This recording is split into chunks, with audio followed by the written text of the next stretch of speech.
A partir de agora, programa Informação e Cidadania pelas redes sociais, YouTube e Facebook. Tudo sobre a política, bastidores, bate-papo descontraído, prestação de serviço e muito mais. Informação e Cidadania. A apresentação: Vando Robson e professor Carlos Custódio. Brasil!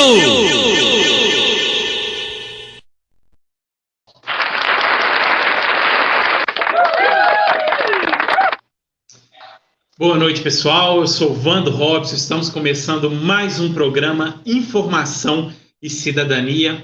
Hoje repleto de notícias e também com um convidado especial. Nós teremos aqui conosco o Ricardo Paiva, que esteve à frente da Defesa Civil aqui de Barbacena. Logo, uma entrevista com ele.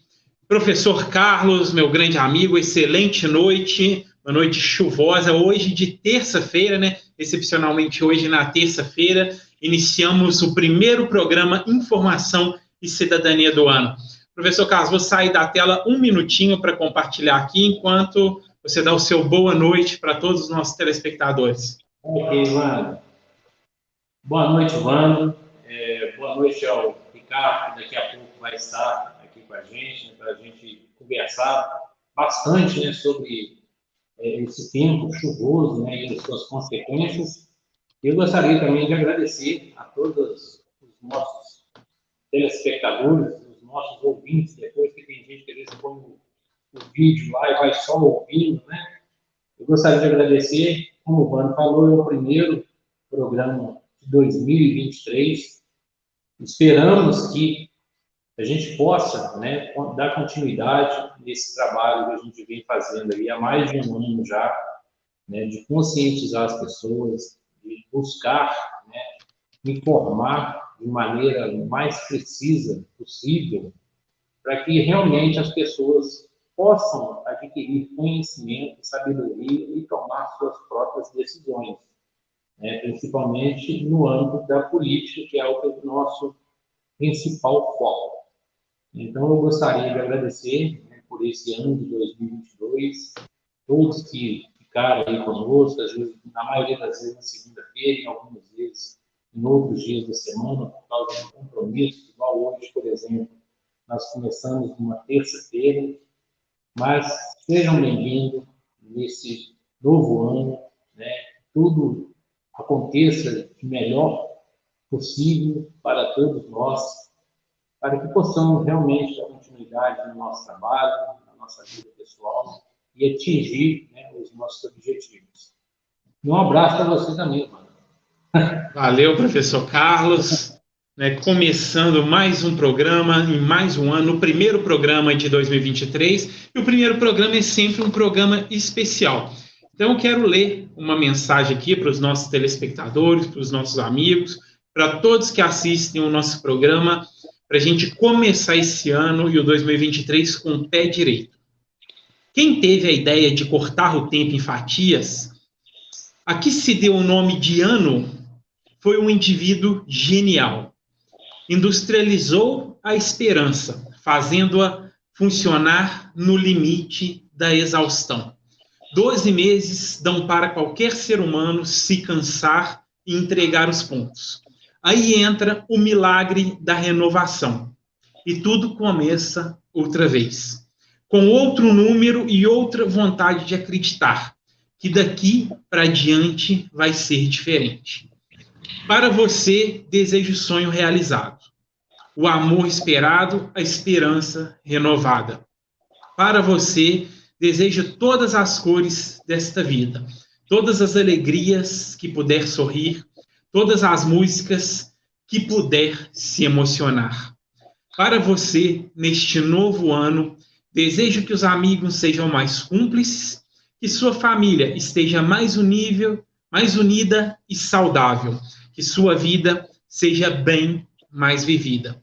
Gostaria de lhe desejar tantas coisas, mas nada seria suficiente. Então, desejo apenas que você tenha muitos desejos grandes e que eles possam te mover a cada minuto rumo à felicidade. Vamos em frente rumo a um novo e excelente ano. Professor Carlos Custódio, realmente é interessante essa fração do tempo, onde a cada 12 meses se renovam as esperanças, se renovam os desejos, se renovam vontades de começar novos projetos, novas coisas, de começar bem um novo ano. Com certeza, mano. E assim a gente vai tocando a vida. Isso daí. Vamos começando o primeiro programa, então, com o quadro de prestação de serviços de informação. Vamos a vagas de emprego com o professor Carlos Custódio. E logo após as vagas de emprego, entrevista com o Ricardo Paiva sobre esse momento chuvoso, sobre esse período que vivemos atualmente, que Ricardo Paiva esteve à frente da Defesa Civil de Barbacena. Vamos ao quadro de prestação de serviços e informação.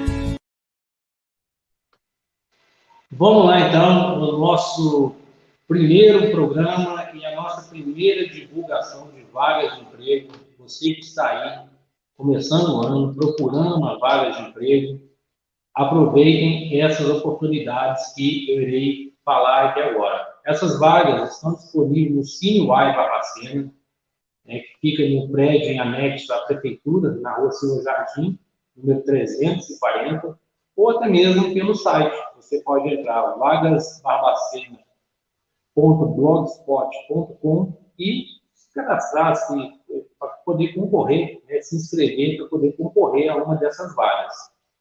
Então vamos lá, Wanda. Hoje nós temos atendente de farmácia, uma vaga, auxiliar técnico eletrônico, uma vaga, caseiro, precisa ter referências, uma vaga, costureiro de máquinas industriais, 6 vagas, costureiro de máquinas industriais, experiência em orçamento, uma vaga, cozinheiro geral, exige-se curso de cozinheiro, 2 vagas, mecânico de motocicleta, uma vaga, mecânico de veículo, que exige carteira de habilitação categoria B, uma vaga, montador de móveis, 3 vagas, motorista de ônibus rodoviário, contrato intermitente, exige carteira de habilitação B, são 5 vagas, oficial de serviço de manutenção, 2 vagas,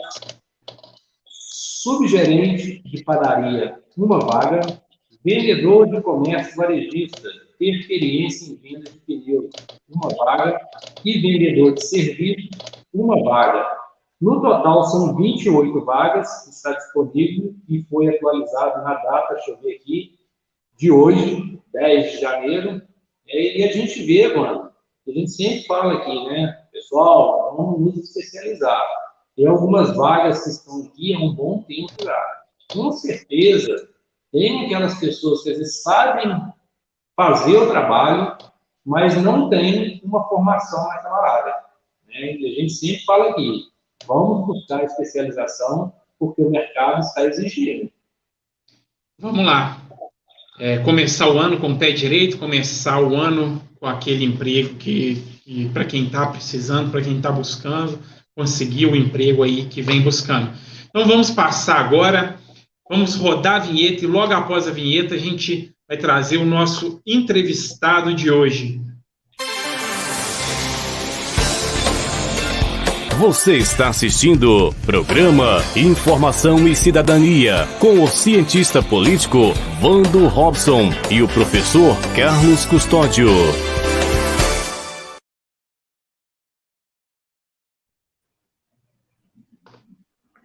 Ricardo, estamos no ar, ao vivo aqui pelo programa Informação e Cidadania. Uma boa noite, é um prazer ter você aqui conosco. Boa noite, Vando. Inicialmente aí, desejar uma boa noite também a todos os espectadores do programa Informação e Cidadania. E inicialmente agradecer, Vando, por essa oportunidade aí, né, parabenizar aí pelo trabalho de base que você e o professor Carlos Custódio têm feito aí nesse projeto, né, de informação e cidadania, que a gente sabe que tem que trabalhar na base, né, para incutir a população a entender de política, a entender de onde buscar essas informações para seguir em frente. Obrigado aí pela oportunidade. Ricardo, seja bem-vindo, né? Nós que agradecemos aqui a sua presença, né? E acho que expôs-se num momento oportuno, né? Pelo que a gente vem vivendo, né? Tem acontecido aqui na nossa cidade em decorrência das chuvas, né? Mas a gente sabe que, até mesmo daqui a pouco, eu vou fazer um comentário que eu passei na Rua 7, na Avenida Vias Fortes, né? Que ele estava no mar, né?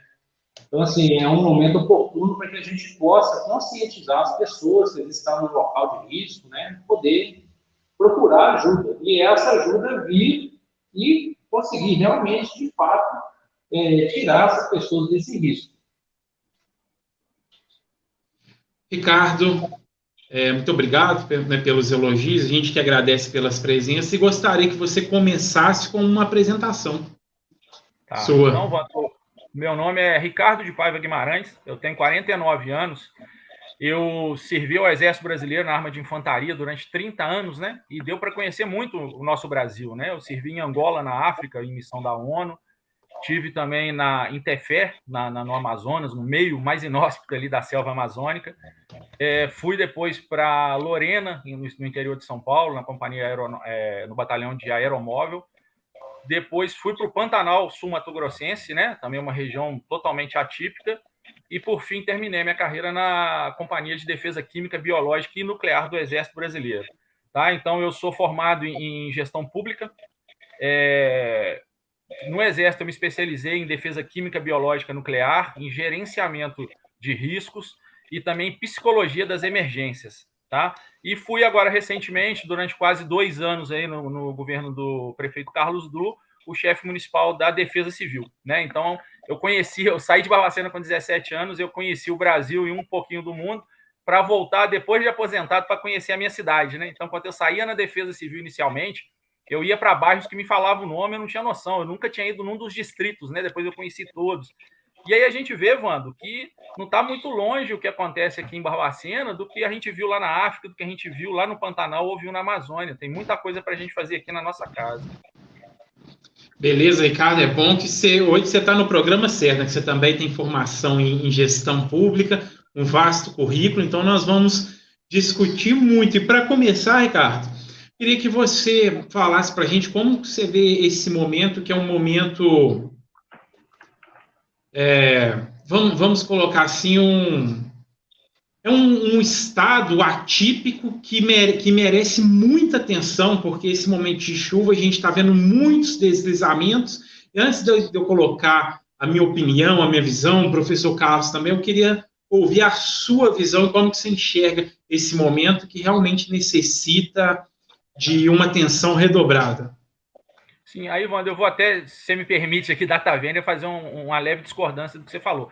Não é um momento atípico, não, né? É bem definido aqui para a gente essa questão do período chuvoso e o período seco, né? Então, é um período que a gente já espera chuva. Ele está num período de anormalidade pluviométrica, né? Parece que tem um índice que ainda não passou o índice histórico, né? Estão se ventilando aí que ultrapassou, é a maior chuva de todos os tempos, mas não tem confirmação disso ainda. Em dezembro, que já fechou o mês, a gente ficou abaixo do ano passado, de 22, e de 21 também. Então, teve muita chuva, a gente sentiu muito, né? Porque a terra está muito saturada, mas os anos anteriores foram piores. Pode ser que janeiro, quando fechar o mês, né? Que a gente entrar no IMET, ali no CPTEC, para analisar os índices pluviométricos do mês fechado, pode ser que tenha passado sim, tem indícios de que vai passar, né?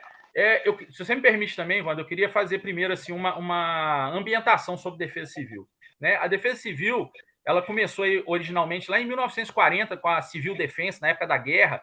Porque o que acontecia? Quando os exércitos passavam nos locais, o espólio de guerra ia junto com eles, né? A estrutura de guerra, né? O esforço de guerra, desculpe. Também ia a Cruz Vermelha, que dava aquele apoio médico, né? Aquela estrutura toda. E a população, depois que passava os exércitos, ela ficava largada, não tinha apoio. Então, eles criaram lá nos metrôs de Londres, em 1940, a Civil Defense, né? Um serviço de defesa civil que ficava apoiando esse pessoal que ficava. No Brasil, em 42, criaram aqui também um serviço de defesa antiaérea, que na época foi também embasado nesse Civil Defense, né? E depois foi seguindo, 43, 46, em 60, na época de 46 até 60, ficou parado, desligado, não tinha mais defesa civil no Brasil. E em 60 eles entenderam que a defesa civil não precisava ser só em caso de guerra, que ela podia atuar também na questão de seca, de calamidade, e aí começou a criar essa política nacional, né, de defesa civil, que veio de fato aí ser implementada com o marco da defesa civil, que é a Lei 12.608, que cria a Política Nacional de Proteção e Defesa Civil, né? Então, a partir daí, a gente tem uma defesa civil mais presa à questão preventiva. Antes, a gente era na defesa civil reativa. Acontecia o desastre, a gente ia lá ver o que podia fazer. E com o marco com a Política Nacional de Defesa Civil, a gente começou a criar essa questão da prevenção, da mitigação e da preparação para o desastre, né? Isso minimizou muito essa etapa reativa, né? E uma curiosidade, Ivando, lá em 1942, tinha um navio de guerra mercante que chamava Barbacena. Esse navio foi afundado perto das Ilhas Antilhas, né? Morreram 6 tripulantes e tal, e ali foi o estupim para o Brasil entrar na guerra de fato, né? E também criar esse sistema aí de defesa antiaérea, que foi o embrião da defesa civil no Brasil. Tá? Então, assim, foi só para dar uma ambientada de como surgiu essa defesa civil, né? Que é uma coisa antiga, e até antes de 2012, ainda tem muito para melhorar, mas até antes de 2012 ainda era muito subutilizada. Era só em caso de guerra, tal, o pessoal não sabia o potencial que tem.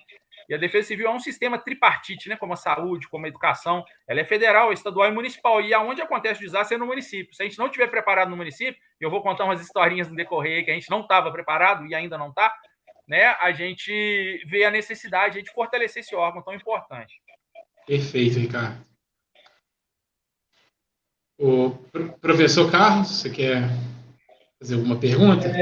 Não, mano, pode ir. O que eu quero perguntar está mais na frente. Pode continuar.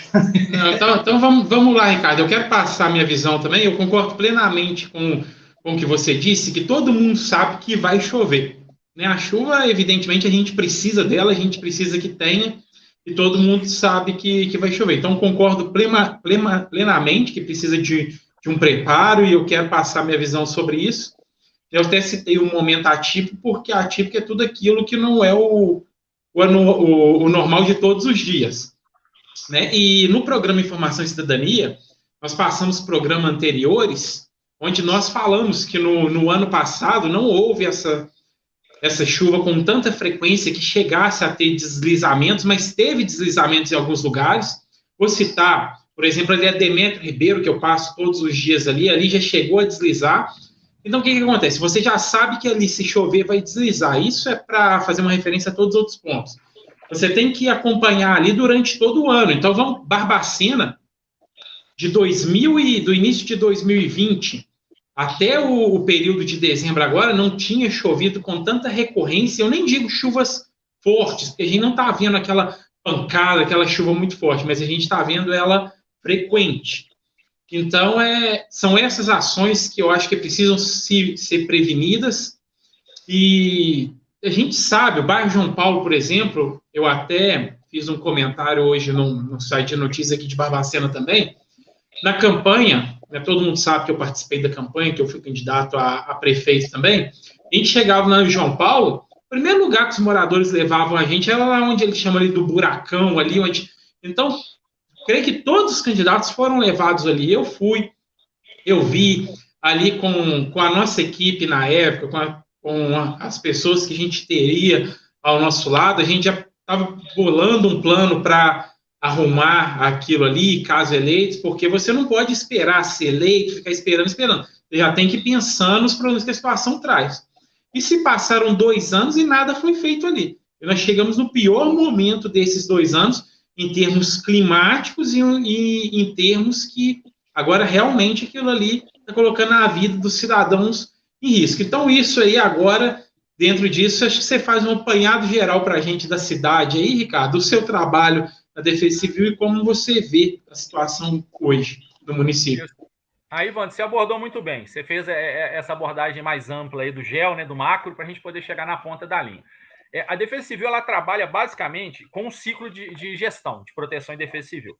Esse ciclo ele divide em 5 fases, né, e 2 gestões. A gente trabalha na gestão do risco, e aí a gente tem as ações de prevenção, as ações de mitigação e as ações de preparação. Tá? Eu vou explicar cada uma aqui daqui a pouco com o jeito que eu acho mais didático.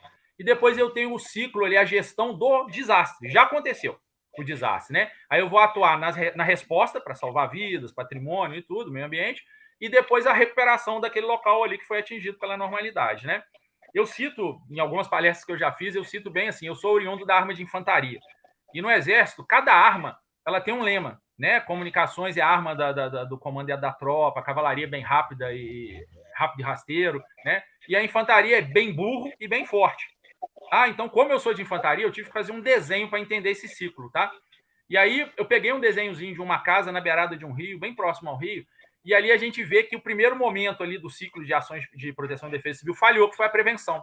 Os órgãos públicos, por omissão, por falta de planejamento, deixaram o cidadão construir na beirada de um rio que, numa eventual tempestade, numa cheia, causaria danos, né? Então, a prevenção falhou. O que eu posso fazer, então? A Defesa Civil tem que ir com a Secretaria de Obra, o órgão público tem que ir tentar partir para mitigação. Então, o que eu vou fazer? Eu vou desassorear aquele rio, eu vou, se der para fazer uma retificação de calha, eu faço, né? Não é muito bom ficar deixando o rio reto. A gente teve esse problema com o Rio de Almeida o ano retrasado, né? Deixaram o córrego do Sapateiro muito reto e a gente viu o que aconteceu lá naquele restaurante.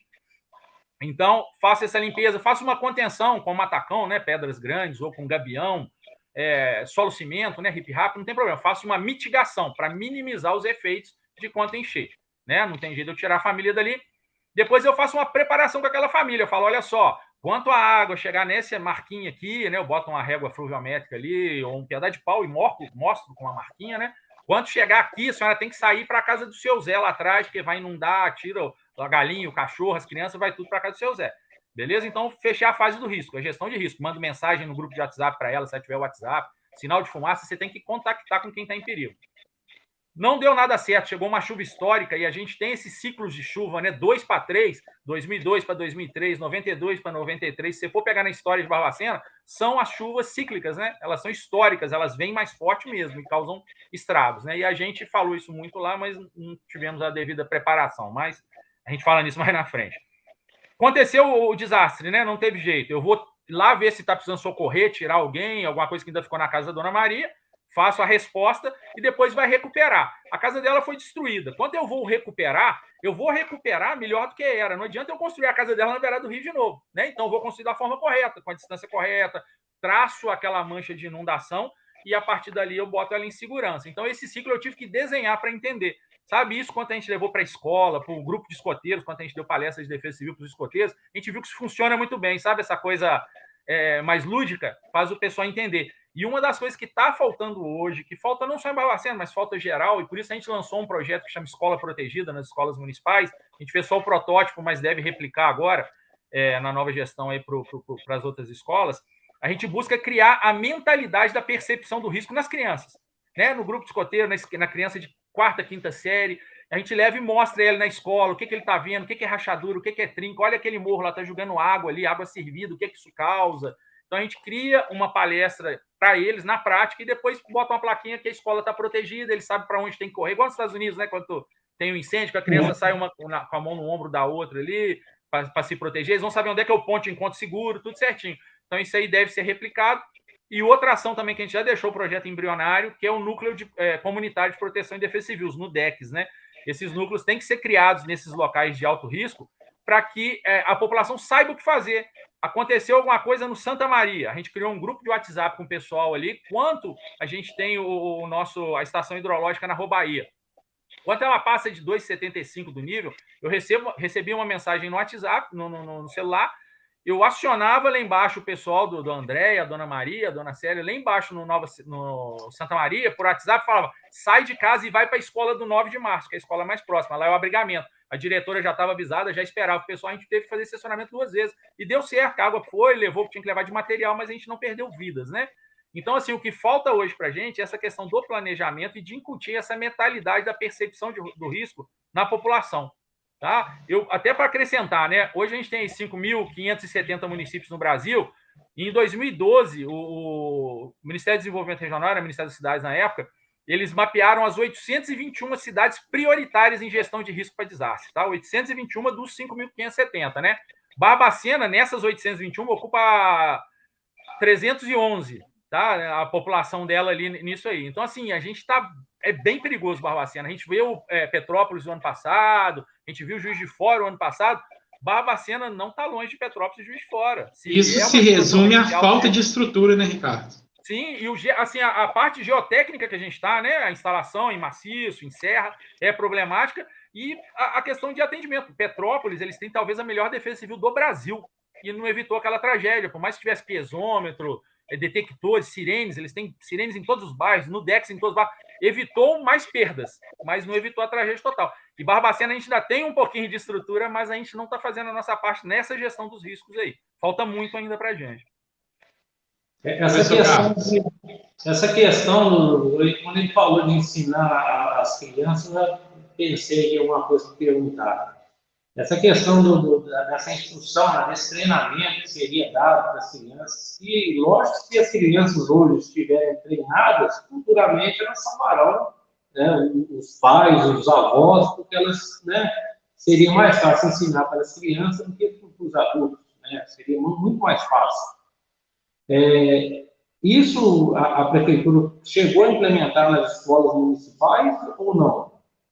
Então, professor, a gente deixou para a prefeitura, a Defesa Civil, a gente fez uma reunião de gestão que tem na prefeitura. A Defesa Civil é uma diretoria dentro da Guarda Municipal, né? A gente é uma diretoria, não é nenhuma secretaria. Então, quando fazia as reuniões, fazia por secretaria. A Defesa Civil apresentou tantos projetos, a gente apresentou 44 projetos nesses 2 anos que a gente teve à frente ali. A equipe muito boa, queria trabalhar de fato, apesar de serem 3 pessoas, né? Eram aí 40 mil cidadãos para cada um de nós tomar conta, né? Se fosse dividir a população dos 3 só. E a gente não tinha viatura, a gente não tinha equipamento, computador, a gente não tinha nada. A gente partiu. Eu conto essa história, né, o pessoal acha engraçado. Eu até comentei certa vez que, quando eu fui convidado pelo prefeito para assumir a Defesa Civil, eu cheguei perto dele e a primeira coisa que eu falei, o que o senhor quer que faça? Ele falou, não, a gente vai criar assim, beleza. E eu levei o plano de governo dos candidatos da última eleição. E aí um candidato tinha uma página e meia falando sobre defesa civil, o outro candidato tinha meia página, o outro tinha 2 parágrafos, e fui mostrando cada um. Olha, esse aqui tinha 3 páginas falando de defesa civil, estruturar uma política municipal de defesa civil e tal. E ele falou, e o meu? Aí eu peguei o dele, não citava a palavra, né? Não tinha a expressão defesa civil. Então eu vi que a gente ia ter que começar do zero. Eu só pedi a ele, me dá a oportunidade da gente fazer e me dar os meios, né? A gente sabe que é difícil, tá um governo novo, um prefeito ainda, né? Sem experiência daquilo ali, de tocar a máquina administrativa do município. Mas, assim, um determinado tempo eu tive essa prerrogativa de apoio, a gente correu muito atrás, sabe? E depois, acho que como as coisas não iam acontecendo, porque a Defesa Civil é assim, a gente levanta a demanda. Eu vou no local, eu tenho uma equipe técnica e uma equipe operacional. Eu vou no local por acionamento da assistência social ou do próprio munícipe, né, que ele liga para a gente ali 24 horas, a gente vai lá. Chegando lá, constatando que tem risco estrutural, ou risco geotécnico, seja o que for ali, né, ou hidrogeológico e tal, a gente vai remover essa família, né? Aí a gente remove a família, indica para assistência social, faz um parecer de interdição e indica para assistência social. O secretário de assistência social normalmente acata, no tempo que eu tive lá foram 47 indicações de auto de interdição para tirar as famílias e todas foram acatadas, né? Quem acata é o secretário de assistência social, é prerrogativa dele, mas no meu caso nunca teve de não acatar. E o que acontece? O ciclo da gestão pública de Barbacena hoje, por falta de plano diretor, por falta de leis de origem, ele não funciona. Assistência social acionava a Defesa Civil ia no local, interditava a casa, tirava a família e ia para o aluguel social. Quando chega no ciclo de aluguel social, e está na lei e no decreto, não é culpa do secretário, não estou falando isso, mas chega lá, o cidadão tem que ir na imobiliária, correr atrás da casa, num valor até R$700, no local que ele quiser. Aí você chega lá na casa, na imobiliária, e fala assim, olha só, eu quero alugar uma casa, mas quem vai pagar é a prefeitura. Aí o dono da imobiliária fala, então a prefeitura tem que vir para me garantir esse aluguel, né? E a prefeitura, mas eu não posso entrar, não posso misturar o público com o privado, não posso imiscuir nisso aí, né? Que o pessoal da consultoria gosta de falar. E aí o cidadão não consegue, porque ele tem um nome sujo no SPC, né? Ele não tem renda para alugar aquele imóvel de R$700, às vezes ele não ganha R$700. E a prefeitura quer pagar, mas não pode pagar. Beleza, mesmo que se consiga isso, que a gente começou a entrar no meio, entrou um funcionário lá que começou a fazer isso andar, ia direto, chegava na mão do cidadão, ia na imobiliária e conseguiu. São 6 meses de aluguel social. E podendo, em último caso, prorrogar mais 6. Então, no máximo 1 ano. A lei federal depois fala que não pode passar de 1 ano. Essa casa ficou fechada há 1 ano. A prefeitura não fez nada, porque é um imóvel particular, né? Só podia fazer se fosse demolição, mas fazer reforço estrutural tal não pode. A população não tem condições de arrumar. Depois de 1 ano fechada, que aquilo ali evoluiu, se já estava ruim quando foi interditado, ele ficou muito pior, né? Entrou em estágio limite último ali, que é próximo para a ruína total, né? E a pessoa volta para lá porque ela não tem outro lugar. Então a gente está preocupado com esse período, porque tem um monte de gente, um monte de famílias que estão retornando para esses imóveis que foram interditados há 1 ano atrás. E não achou Ricardo, forte. Deixa eu complementar aí o que você está falando, e uma curiosidade que até os nossos telespectadores devem ter também.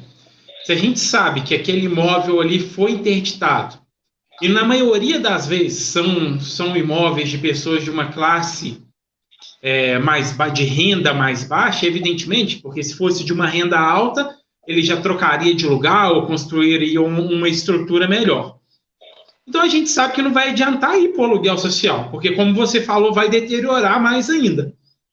E então o correto a fazer seria desapropriar, pagar o valor ali correto à pessoa, para aí sim ela ter uma condição. Houve algum caso que a prefeitura atuou dessa forma ou ficou sempre nessa de um aluguel social e depois a pessoa voltar para a área de risco? Não. Na sua experiência, no seu tempo. Sim. A gente tem mecanismos, Wando, com relação à defesa civil. Como eu te falei, ele é tripartite, né? E o nosso órgão federal, o MDR, é o Ministério do Desenvolvimento Regional. No Ministério do Desenvolvimento Regional, tem a política dentro da Secretaria Nacional de Defesa Civil da Minha Casa Verde e Amarela. Ela é usada com repasse de 90% dos valores pelo MDR. O município só entra com o terreno, tá? Para realocar essas famílias, tá? Então, esses 6 meses é para isso, ou até 1 ano, né? Que pode ficar. Para realocar essa família, demolir aquela casa que é área de risco, não pode se construir mais ali. Aí é a omissão do poder público, né? A gente entrou ali, a gente viu coisas, Wanda, de 30 anos de descaso. Eu cheguei no primeiro mês, eu interditei o Parque Exposições, que, assim, as pilastras de sustentação dele, de madeira, elas estavam flutuando, elas não encostavam mais no chão, né? Então, assim, não sei como aquilo não caiu na exposição aí na cabeça de alguém, né? Era um absurdo, né? Que está reformando agora. Museu Emeric Marcier, Georges Bernanot, tá? O pessoal tinha funcionário da prefeitura trabalhando, o pessoal entrando para ter aula com criança lá, estava em ruínas. Passa lá hoje, você vai ver como é que tá, né? O telhado da Câmara Municipal, a escola Rotary, uma sala que fizeram lá em cima, debaixo de um barranco, que está desfazendo, cada dia caindo um pedaço. Então, assim, era muita coisa que estava sendo maquiada, passava-se só uma pintura e falava que estava seguro. Quando a gente chegou, no primeiro momento foi legal, né? Você está demonstrando, mostrando, botando o dedo na ferida. Depois disso aí começa a ficar meio desgastante, né? Então a pessoa tem que dar um jeito de abrandar os ânimos aí para não ficar apontando tanto o dedo na ferida. Mas aí, se a gente entra no MDR, o que é o grande problema? Hoje a gente não consegue acessar na plenitude esses recursos da Casa Verde e Amarela por falta do plano diretor municipal. Porque o plano diretor, ele cria as EIs, né, as zonas de habitação de interesse social. E as casas verde e amarela têm que ser construídas nesse nicho de população carente, que o MDR financia com 90% do valor, em ZEIs. Como que eu vou delimitar ZEIs se eu não tenho plano diretor? Então, assim, toda reunião que eu tinha, que eu chegava na reunião, o pessoal já falava assim, chegou o cara do plano diretor. Porque a gente quer mostrar que o plano diretor é essencial para todas as atividades, não só de defesa civil, né? Estudo de impacto de vizinhança, estudo de impacto ambiental. A gente não tem hoje em Barbacena, pra você ver a curiosidade, 90% das demandas de defesa civil, vou botar 80% para não estar exagerando, porque tinha muita árvore também, em consequência de movimentação de terra. Barbacena não tem uma lei que respalda a movimentação de terra. Pelo Código de Obra, só depois do alicerce é considerado obra. Então, quando você está cortando, se você quiser cavar um túnel que vai chegar lá no Japão, vai fazer. E aí a casa que está em cima, porque você pega o seu Zezinho, ele vai na picareta ou uma máquina ali, o cara não tem um responsável técnico, um engenheiro, um geólogo, alguém que analise aquilo, né? Ele vai cortando, enquanto vê a casa de cima começa a descer e cai. A gente teve um muro recente agora lá no Ipanema, de uma construtora que está construindo ali um grande imóvel ali para cima do shopping novo ali. E o muro caiu, matou um cachorro, que tinha uma criancinha que vivia brincando com cachorro, por sorte ela não estava ali, perdemos, foi nos meus 2 anos de defesa civil, foi a única vida que a gente perdeu foi de um cachorro, né? Porque a gente estava em cima, estava atuando, não estou falando que isso é preponderante, mas ajuda você estar o tempo inteiro em cima, né? E por conta de incompetência de uma empresa grande que, em vez de cortar, seccionar por partes o talude, né? Com a lei de movimentação de terra, eles seriam obrigados a fazer isso. Seccionar a parte, conter, seccionar a parte, conter. Não, eles cortaram tudo para usar a hora máquina e descer o muro. Isso acontece demais. Então, se tem lei, a gente cobra. Como não tem uma lei básica que é de movimentação de terra, a gente fica na mão do pessoal. Então, Ricardo, a gente sabe que tem algumas formas que o poder público pode fazer, aí já não é a área da Defesa Civil, é mais a área da prefeitura mesmo. Mas resumindo, então, naquela pergunta que eu cheguei ali a fazer, hoje, então, Barbacena não está conseguindo realocar uma pessoa para um imóvel próprio dela. Depois do aluguel social fica perdido, sem saber o que faz. Se volta para o imóvel já interditado, como que faz? Nos meus 2 anos, nenhum caso. Eu não tive conhecimento de nenhum caso que tenha tido essa solução final, né? Solução total desse ciclo fechado. Todos retornaram. Alguns a casa estava tão ruim, mas tão ruim que voltaram para casa de familiares porque o familiar não queria deixar. Eu te mostro um caso claro. Recentemente saíram várias matérias aí, o novo chefe da Defesa Civil, o secretário de Obras, foram lá no buracão do João Paulo, que você falou, no final da Enfermeira Zé de Mello. Aquelas 2 casas ali, a gente já tinha caído uma casa, a gente interditou as 2, da Dona Maria Anésio e a outra do lado. Acabou o aluguel social, eles voltaram, e a casa está terminando de cair, vai cair com ela lá dentro. Na época que a gente tirou eles de lá, eu chamei os filhos, ela foi até agressiva comigo, que eu chamei polícia para tirar, porque ela não queria sair. Eu falei, não, a senhora vai sair, tal, convenci, mas ela não quis entender, ela achou até que eu queria pegar a casa dela para mim, que ela falou, né? E a gente tirou ela com a polícia, com a guarda municipal, ela saiu, foi para o aluguel social e tal, e a gente vê como é que a casa tá, a casa vai cair até o final desse negócio. E o buracão, a gente foi lá, Evandro, é uma coisa que eu queria pontuar.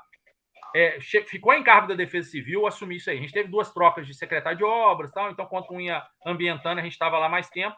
A gente levou uma equipe multidisciplinar com engenheiros, arquitetos, o pessoal do meio ambiente, pessoal da agricultura, para a gente fazer um grande projeto ali. E já estava tudo pronto, tá? Era uma retificação da calha, que o grande problema do buracão, quando construíram aquele viaduto, eles desviaram o leito do rio. E o leito do rio, quando perde aquela curva, fica mais reto, a natureza ela já tem um local certo para passar. Quando o ser humano põe a mão, normalmente dá problema, né? E aí, como eles fizeram aquela curva muito aberta, ela batia naquele talude do buracão e foi pegando aquela parte ali. Não se fez contenção nenhuma, não se fez retificação ali, nem o desassoreamento do córrego, né, no período de seca. O pessoal estava querendo fazer agora, mas o certo é no período de seca.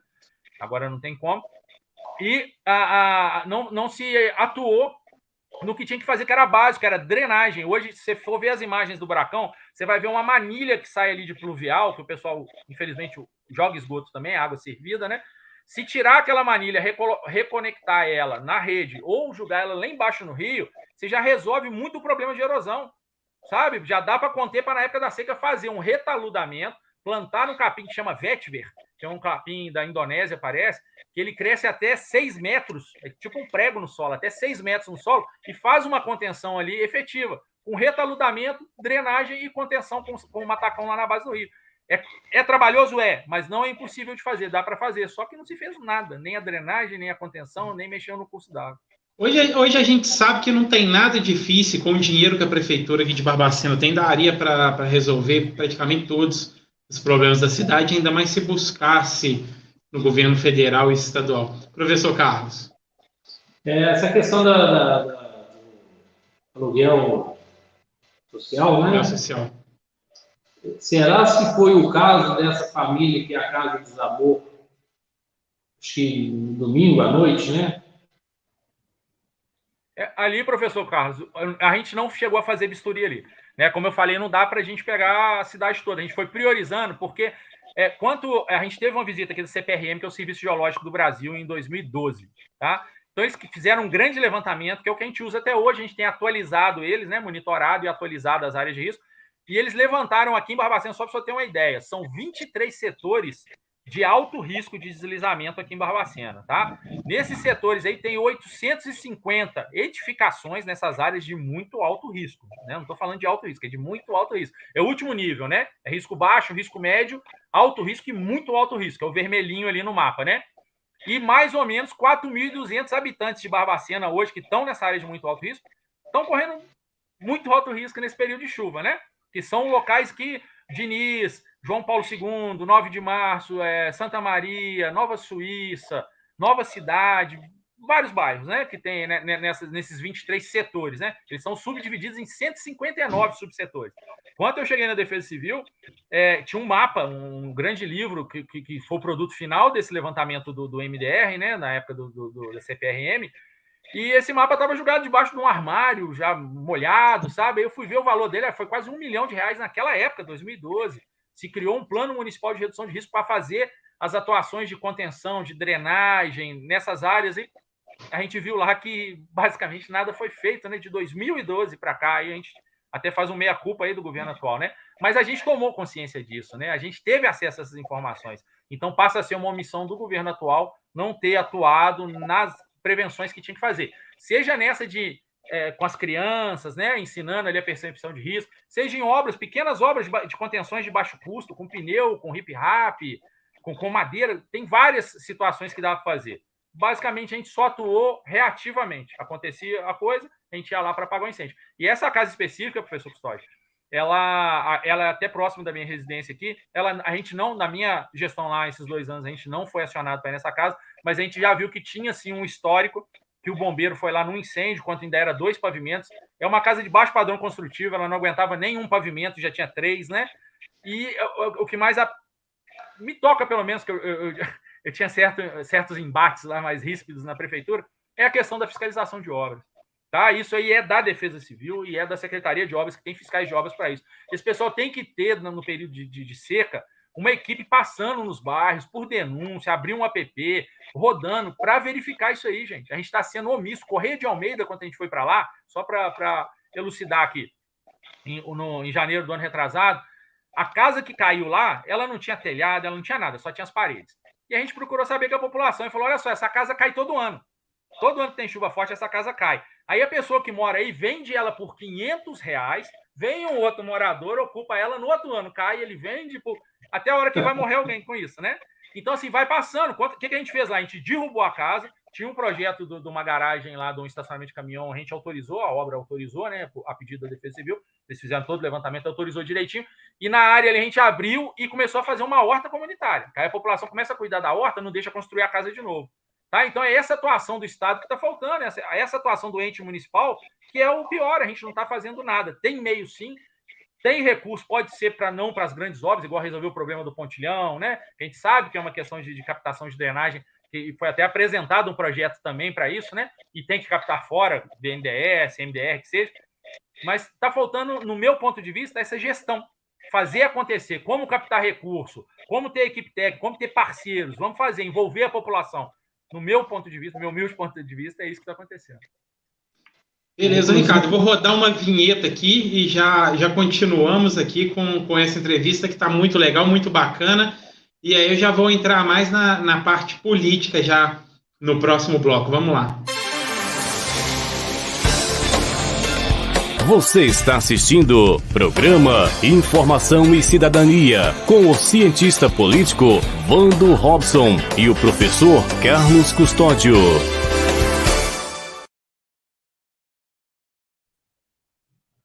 Vamos lá. Ô Ricardo, eu acompanho de perto a política aqui de Barbacena, todo mundo sabe, e a gente acompanha todas as áreas. É claro que a gente não vive a prática lá de dentro, mas o que dá para acompanhar, para quem está de fora, a gente acompanha. Eu acompanhei seu trabalho, era um trabalho muito bom e imparcial. E a Defesa Civil é um órgão que ela tem que ser imparcial, porque ali você está mexendo com vidas. E ali, para os nossos telespectadores saberem que o nosso programa é um programa que deixa o cidadão por dentro da política, dos bastidores, da cidadania que a gente fala, de dar o conhecimento para o cidadão. E é aí onde há alguns conflitos, igual você já disse aí, que ali começam alguns conflitos. Porque essa parte política ela é complicada de lidar. Eu vou exemplificar aqui, depois se o professor Carlos quiser complementar também. Por exemplo, o prefeito está fazendo uma obra. E o prefeito ele quer inaugurar a obra. E a Defesa Civil, como um órgão imparcial que ela tem que ser, ela vai chegar lá e vai falar, opa, isso aqui não está de acordo, isso aqui coloca a vida do cidadão em risco. Não está interditado, não vai poder inaugurar, não.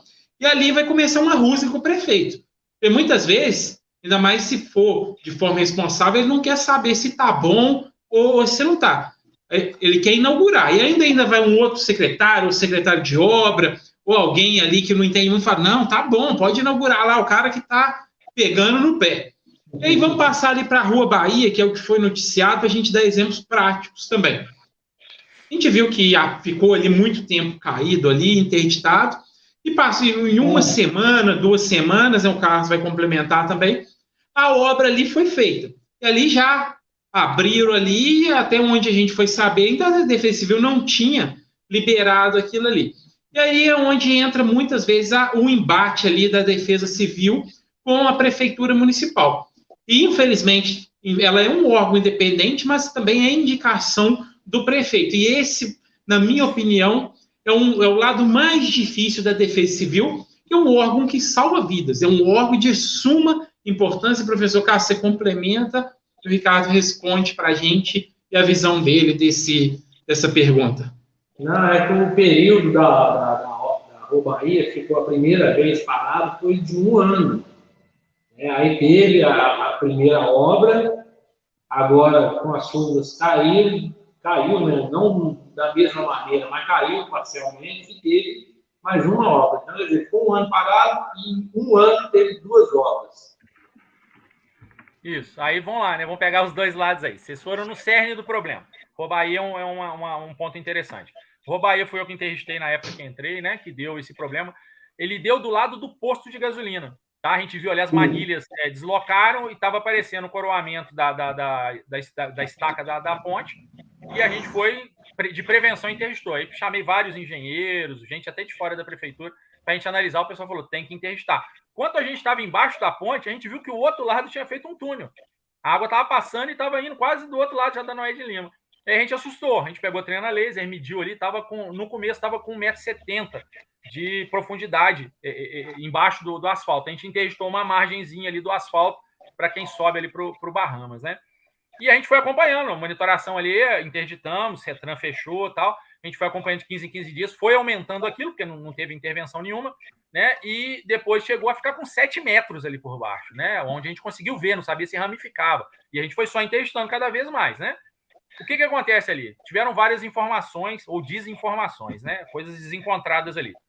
Primeiro, à época, foi se falado na mídia que estava licitando. Tá? Aquela obra nunca foi aberto processo licitatório para ela. Nunca. Tá? A gente chegou a discutir em mesa, os próprios engenheiros da prefeitura falaram que dava para resolver lá no início, só com o pessoal do SAS ajudando a Secretaria de Obras, tá? Então não teve essa licitação. O secretário chegou aí na televisão falar que tinha dado deserto. Não é verdade, tá? E você tem como comprovar que ele não tem como provar o processo de abertura da licitação, tá? Então não foi procurado, tá? O que se fez? Foi se enrolando com isso, vamos fazer um projeto, faz um projeto assim, nada foi feito. Começou a dar mídia, começou a aparecer o pessoal que fez bolo de aniversário, cantou parabéns de 1 ano lá, aquele negócio todo. Isso foi incitando, foi desgastando a questão política, né? E a gente continuando agravando e aumentando a interdição, a interditou a ponte como um todo e foi embora. Aí passava motoqueiro no meio. O pessoal estava até quebrou ali, tem uma estação hidrológica na ponte de baixo, descendo a Robaía, indo para Pedreira ali. O pessoal achou que era câmera de filmar para multar de trânsito e quebrou a estação hidrológica, um troço que é para medir água, né? Pluviômetro. E a gente teve que fazer uma campanha para o pessoal não quebrar, que não era para multa, não. E aí, beleza, o que a gente fez? Em outubro, a gente sentou de novo com essa equipe, o prefeito falou, preciso que resolva. Eu falei, então vamos resolver. Fomos para a obra, ajudamos. Na época eu tinha um engenheiro que estava fazendo mestrado em geotecnia, o cara muito bom, muito competente, e falou, vamos fazer o projeto. Aí ajudamos, eu falava, né, a Defesa Civil não tem que fazer ponte, né, porque tem segregação de função. Eu não posso interditar, eu fazer o projeto, e no final eu liberar o projeto que eu fiz da minha interdição, né? Acabou a segregação de função aí, né? Então a gente explicou isso bem, ajudou nisso aí. E falou que no período de chuva não adianta mexer. Não adianta. Isso vai dar problema. Quando acabar o carnaval de 22, a gente já estava com a obra toda pronta. Era para ser a obra. Demorou 1 ano, mas a gente entregar para a população uma obra que ia funcionar 24 horas por dia, com 3 turnos até de noite, toda cercada, todo mundo com EPI, ia filmar até de drone o passo a passo, para mostrar para a população que demorou, mas a gente vai fazer uma obra top. Cara, quando acabou o carnaval, eu estava vindo do interior, cheguei em Barbacena, tinha a máquina da prefeitura cavando. Segundo informações, usaram até para fazer concreto, água de esgoto, né? Que desce na Robaía, e a gente sabe que quem tem conhecimento técnico sabe que não pode, né? A parte orgânica que tem ali, se não for uma água ali, ela deteriora, ela vai esfarinhar aquele concreto ali, né? Então, foi um troço totalmente tocado, né, para se entregar. E o que foi mais grave que deu esse celeuma, que o Vando frisou bem, da questão do poder de polícia da Defesa Civil e, às vezes, contra a política, né, do município. E foram na mídia, o secretário de Obras falou, não, está desinterditado, isso e aquilo. E a mídia me ligou e falou, você desinterditou lá? Eu falei assim, não. Ele falou, mas como é que acontece? Aí teve uma reunião e tal, eu falei, não desinterditou. A Defesa Civil ela é conservadora. Se a gente entender, eu não sou engenheiro. Aí alguns me questionavam, esse exercício legal da profissão. Eu falei, não, lê a Lei 12.608, Lei Federal, e o Decreto 8855 daqui do município, que regulamenta a lei. Ele fala que a gente tem o poder de polícia para salvar vidas. Tá? Incolumidade é a nossa meta. Então a gente tem que salvar vidas. Uma árvore vai cair. Eu vou lá e falo assim, beleza, eu entendo que de acordo com o padrão aqui, tem os critérios, é lógico, né? Não é poder discricionário meu, tem os critérios e eu entendo que essa árvore vai cair. Aí chega alguém e fala assim, não, mas eu acho que não vai cair não, até aí 20 anos não vai cair. Eu falei, tudo bem, você vai no engenheiro ambiental, pede ele um laudo falando que a árvore não vai cair. Mesma coisa a ponte. Quando o cara abriu a ponte, sem a gente acompanhar, tampou a ponte, depois falou, tá liberado, quem me garante que foi feito ali? Então eu precisava de um parecer técnico, de um engenheiro que acompanhou aquilo, garantindo a estabilidade da estrutura. E o pessoal só me deu esse parecer 15 dias depois. Então a ponte foi liberada 15 dias, usando o nome da Defesa Civil, mas não tinha um documento. E a mídia começou a me apertar. Cadê esse documento? Cadê esse documento? Eu falei, desconheço documento, não tem documento. A gente foi lá, inclusive, semana passada para acompanhar, mas a gente não tem raio-x para ver o que já tamparam com concreto, com cimento, né? Então ali foi um problema muito sério disso. Ele deu uma rusga muito grande dentro da prefeitura. Eu acho que foi num ponto foi bom, que a gente começou a entender a função de cada um. Certas pessoas que achavam que a Defesa Civil era isso, certas pessoas que mas vocês são subordinados. Eu falei, não, a gente é subordinado à lei. A gente segue o que a lei está prevendo para salvar vidas. Né? Qualquer contraditório disso é aceito, a nossa posição não é a final, né? Mas a gente está pensando em salvar a vida. Então, ali teve, sim, foi um ponto ótimo que vocês tocaram. Ali teve essa celeuma, sim. E ali, Ricardo, eu acho que talvez nessas chuvas não, mas nas próximas vai dar problema de novo. Porque, segundo a informação que eu tive lá na prefeitura, um dia eu estive lá conversando com o Aristeu, ele falou que ali seriam feitos em 2 etapas. Primeiro, naquela rua que vem da Avenida Sanitária ali para o posto, e depois teria um desvio de uma manilha que vem do Diniz, que coincide debaixo da parede que foi feita lá a obra. E pelo que eu vi, que eu passo ali todo dia, eu moro aqui no bairro Floresta, essa parte do Diniz não foi feita. Então, essa manilha continua jogando água em cima da parede e não foi feita também a parte de baixo da ponte. Foi feita as laterais. A parte de baixo, se foi feito com um concreto fino, igual tinha antes. Não, e frisou bem, professor. O que acontece? A interdição original era dessa manilha, foi em consequência dela, do lado do posto, entendeu? Quando a gente desinterditou o lado de cá, que a gente viu que o engenheiro assinou garantindo a estabilidade, né? Eu tenho esse laudo comigo até hoje, né? Uma cópia dele, garantindo a estabilidade, ele falou assim, beleza, você dá o laudo agora? Eu falei, dou, desinterdição parcial, porque o lado de lá não tinha sido feito nada, a interdição original foi feita agora, recente, né? Só que ainda não mexeu nessa manilha. O que é o problema ali? Ali, quando se criou a parte daquela drenagem da Rua Bahia ali, da Avenida Sanitária, do frigorífico, né? Da via sanitária, isso, do Ribeirão Frigorífico ali, aquela obra mais antiga que vai do Bahamas até lá embaixo, perto do Floresta, ela foi uma obra muito superficial. Se você for ver a camada que ela tem de contenção, ela é quase um saco de linhagem com concreto por cima, assim, uma coisa que não segura. O que vem da Noé de Lima ali, que vem do posto, né, que vem da padaria do Maurinho, ali não, ali já tem uma contenção bem feita. São muros de arrimo, né, um negócio bem feito ali. Quando fizeram isso, a água que desce, né, do Bahamas, ela encontra de frente com a da Noé Lima. Então, todos os técnicos que foram com a gente ali, eles falaram que isso tinha que fazer uma curva para a água encontrar e descer junta. Ali não, as águas se chocam. E quando se chocam, o que acontece? Começa a dar aquele extravasamento, vai batendo nas paredes que já não são uma estrutura própria boa, acontece esse problema. Então, ali é uma reestruturação da parte do córrego frigorífico, né, que sai do Bahamas até no Floresta, tem que reestruturar e reforçar aquela lateral toda, senão nunca vai resolver aquele problema ali. E pensando também que a gente fez a proposta de se criar um piscinão ali, onde é a quadra ali, a pracinha da Rua Bahia. Fazer uma área verde grande, com piscinão embaixo, e faz a pracinha em cima ainda, sem problema nenhum, né? Dá para fazer, vários lugares tem isso aqui no Brasil. Aí a água, quando ela passa de um determinado limite, ela vai para o piscinão, ela diminui o efeito lá embaixo no Floresta, no Santa Maria, né? E depois ela vai sendo solta em doses homeopáticas ali no Ribeirão de novo, né? Também não é uma coisa absurda de se fazer, já tem esquemas no Ministério do Desenvolvimento Regional pronto, plantas, né, projetos prontos, é só usar, captar recursos e dá para se fazer, né? Então, tem jeito. A gente vê que soluções tem, e para tudo que é problema, Ricardo. Vamos abordar um pouquinho agora a área rural de Barbacena. Nós mostramos aqui no programa Informação e Cidadania também, e nós mostramos fotos, nós mostramos vídeos. Cidades bem geridas, o gestor ele não espera a ponte cair para mexer. Em várias cidades do Brasil, e nós mostramos vídeos aqui em Barbacena, os gestores eles já estavam trocando as pontes de madeira por ponte de concreto armado. E todo ano tem notícia, ponte do Costa caiu, ponte de tal comunidade caiu. E aí, quando o gestor não trabalha, a Secretaria de Obras não faz as obras necessárias, é mais trabalho e mais risco para a Defesa Civil conter. E a zona rural de Barbacena a gente vê, e principalmente a gente conhece uma cidade, a gente conhece tudo, né? Às vezes a gente fala até mesmo, às vezes, o ser humano, a gente conhece de verdade tudo, é na hora do aperto. E a cidade, agora, na hora da chuva, é que a gente está vendo como ela tem uma estrutura frágil, que a gente está vendo risco em todos os lugares de Barbacena. E na zona rural tá realmente em estado de calamidade, a gente vê fotos aí em todas as mídias da cidade. Como você enxerga a situação da zona rural de Barbacena, Ricardo? E como que faz, né, também a título de informação para minimizar os riscos aqui? O que o cidadão lá da zona rural ele pode estar atento para minimizar os riscos que determinada localidade pode estar gerando para esse cidadão de Barbacena? Sim, isso aí, Wanda, é até muito nítido isso, né? Se a gente vê que em Barbacena tá do jeito que tá, na sede, né? A gente imagina como é que estão os distritos e a zona rural, né?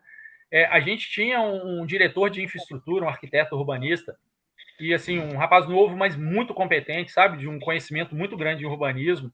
E quando a gente chegou na prefeitura, não tinha informação nenhuma. Na verdade, acho que o computador dele nem tinham levado até o computador, né? Quando teve a passagem.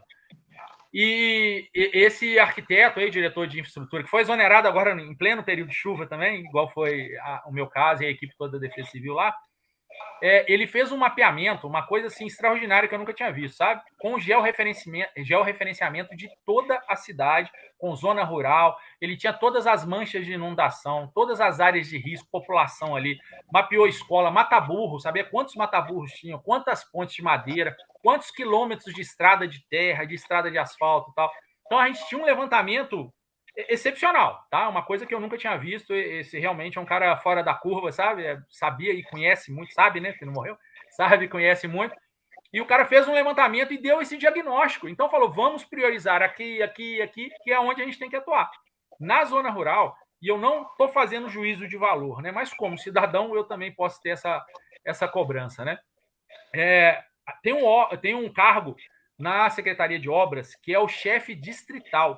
Esse chefe distrital ele é o secretário de obras nos distritos.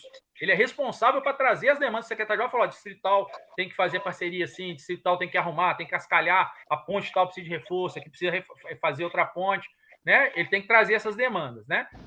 E a pessoa que estava exercendo até outro dia esse cargo de distrital não tinha conhecimento técnico nenhum naquela área, sabe? Não era nem da área de construção, nem da área de infraestrutura, nem da área urbanística. Então, assim, fica complexo a gente não ter pessoas técnicas nos locais que são excepcionais. A gente vê no governo federal o ministro Tarcísio na infraestrutura. Um cara com conhecimento 01 de IME, um cara muito inteligente, capacitado, montou uma equipe técnica sem politicagem e fez. Quando a gente começa a botar essa questão do amigo, do tem que suprir a vaguinha aqui, a gente costuma ter esses chefes distritais, né? Só para citar uma coisa, até hoje, até o momento, obra pronta, entregue do governo do atual, só teve a ponte da Rivelli. Essa ponte da Rivelli foi um acordo de cooperação técnica encabeçado pela Defesa Civil, um engenheiro da Defesa Civil que montou todo o projeto da ponte, né, lá no Rio Elvas, fronteira com São João del Rei. E na época da chuva de Correia de Almeida, de 2021, ela realmente danificou demais, não passava nada, tinha várias famílias do lado que estavam sendo impossibilitadas. A gente fez um decreto de serviço emergencial e fez a parceria com a Rivelli. A empresa pagou tudo, né? Foi uma obra de mais de 600 mil reais e a prefeitura pagou 247 reais, que foi a RT do engenheiro. É o único gasto que teve, tá? Então é a única obra pronta que vai durar aí 100, 150 anos, que foi muito bem feita, tá? E o restante não temos obra pronta, não temos aí os módulos que estão aí acontecendo, né? Que é uma coisa complexa, que a gente falou muito da questão de enquadramento como equipamento ou obra, né? Serviço de engenharia, deve ser questionado isso aí.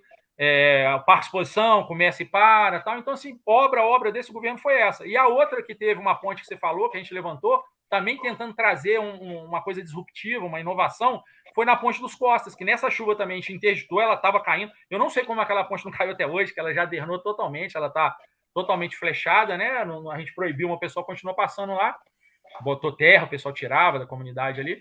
E essa ponte foi planejada para fazer uma ponte modular de aduela, que é aquela manilha quadrada, né? Que é só encaixar, fazer um radier, as alas e pronto. Ela é muito simples, muito fácil e que ela vai acabar sendo o futuro das pontes, né? Esse projeto está pronto, entrou para licitação, a licitação voltou, tinha técnico e tal, e no final das contas parece que alguém ganhou, mas não tem como fazer uma ponte no período de chuva, né? E a população está lá largada com relação a isso aí, está passando numa via lateral que não tem capacidade, o pessoal vai acabar ficando ilhado, porque nos costas ali inunda muito, né? Uma área realmente o pessoal construiu muito próximo do rio ali, mas a gente tem que dar essa assistência. E então a zona rural ficou muito desassistida, né? Distritos e zona rural ficaram. O único lugar que teve uma atenção foi Correio de Almeida pelo acontecido, né? Então ali a gente teve uma presença maior e tudo, mas as outras áreas aí a gente passava em cada lugar que a gente vê que é tragédia anunciada. Então, entre as maiores obras do município, tem uma que foi bancada pelo setor privado. Sim, não estou falando né, das obras, não, é a obra concluída, só tem essa, só a ponte da Rivelli. Não tem mais nada. Ainda foi bom que foi na zona rural, tá vendo? A zona lá nesse lugar foi presenteado, né, pela Rivelli. Essa ponte, ela chega a dividir município, não, né? Sim, o Rio Elvas é o divisor, São João del Rei para um lado e Barbacena para o outro, indo para Padre Brito ali. Né? A gente teve até que pedir anuência do prefeito Nivaldo lá em São João del Rei, a gente foi lá fazer esse acerto, né? E foi uma coisa complexa, porque você entrava em várias secretarias e aí uma sentava daqui, uma sentava daí, você tinha que correr atrás, pegar, vai sair. Aí como a Defesa Civil encampou, a gente conseguiu fazer isso aí. E um ponto que vocês falaram na pergunta anterior, da Defesa Civil estar presa ao prefeito, ser um órgão fiscalizador e preso ele, né? Porque a gente tem a controladoria, que é um pouquinho mais afastada, que olha isso, tem a ouvidoria, que é bem afastada, né? Naquela rua acima do Mercado Ciolim ali, perto da Clínica São Francisco, e a Defesa Civil, a gente já está com um projeto, para inaugurar a base da Defesa Civil, né? Então a gente já também saindo da prefeitura, porque como órgão fiscalizador, com poder de polícia, não dá para ficar próximo mesmo. A gente sabe que é da estrutura, mas você tem que ter uma certa autonomia para agir com imparcialidade, senão a gente não vai cumprir o papel que tem que ser cumprido ali, que é em prol da população, da segurança, né, da incolumidade da população. Perfeito, e isso é muito importante destacar, porque a gente sabe que se a Defesa Civil não for imparcial, a população da cidade não vai estar segura, porque o prefeito ele tem pressa para inaugurar coisas, muitas vezes obras feitas a toque de caixa, e a Defesa Civil é o órgão que tem que ficar de olho ali para ver se está sendo bem feito, para não colocar a população em risco. Vamos lá para a parte final da entrevista. Ricardo, a gente ouve muitas vezes as pessoas falando, a população joga lixo, chuva é fenômeno da natureza. E aí é um paralelo que eu sempre faço, e eu vendo algumas notícias também. Primeiramente, eu sempre gosto de fazer comparação e as analogias para o nosso telespectador, é um programa de rede social, então o nosso telespectador entender bem no popular mesmo. Então, vamos fazer a analogia com o cigarro. Todo mundo sabe que o cigarro faz mal. Atrás de cada maço de cigarro tem lá que você pode morrer se você fumar. E é uma grande publicidade institucional avisando que o cigarro pode matar. As pessoas param de fumar? Todo mundo vai parar de fumar? Então, não vai. E o lixo é a mesma coisa. Não adianta falar, as pessoas estão jogando lixo. As pessoas têm que fazer, sim, a conscientização, as propagandas institucional, tem que haver a multa, mas não vão parar de jogar. É fato. Então, o que o poder público tem que fazer? Ele tem que criar os mecanismos, as telas de contenção. A equipe de limpeza tem que ser a mesma coisa que uma equipe de coleta de lixo, a equipe que limpa bueiro, que limpa as redes de esgoto, que limpa as margens de rios, tem que ser diária, assim como a equipe de limpeza urbana da coleta de lixo. Porque se você não colocar uma equipe permanente para aquela função, sempre vai acontecer os entupimentos. Então, esse é o primeiro ponto, que não adianta jogar a culpa para a população, o poder público, isso na minha visão, tá? E tem que colocar a infraestrutura necessária para que não aconteça. E o segundo ponto é os pontos que a gente já tocou. A gente sabe que vai chover, que todo período vai chover. Então, como é que é o pensamento? Às vezes, quem está lá na Defesa Civil está vendo que teve um deslizamento em tal local ali esse ano. Beleza, aí veio janeiro, sol, chuvas muito pouquíssimas, como aconteceu nesse ano, e nada aconteceu naquele lugar ali que já deslizou. Então, a gente sabe que vai chegar dezembro, janeiro. Ano passado, a gente avisou aqui no programa, esse ano deu sorte, o ano que vem, talvez, está previsto chuvas mais fortes. E foi dito e feito, a gente avisou aqui no programa um ano.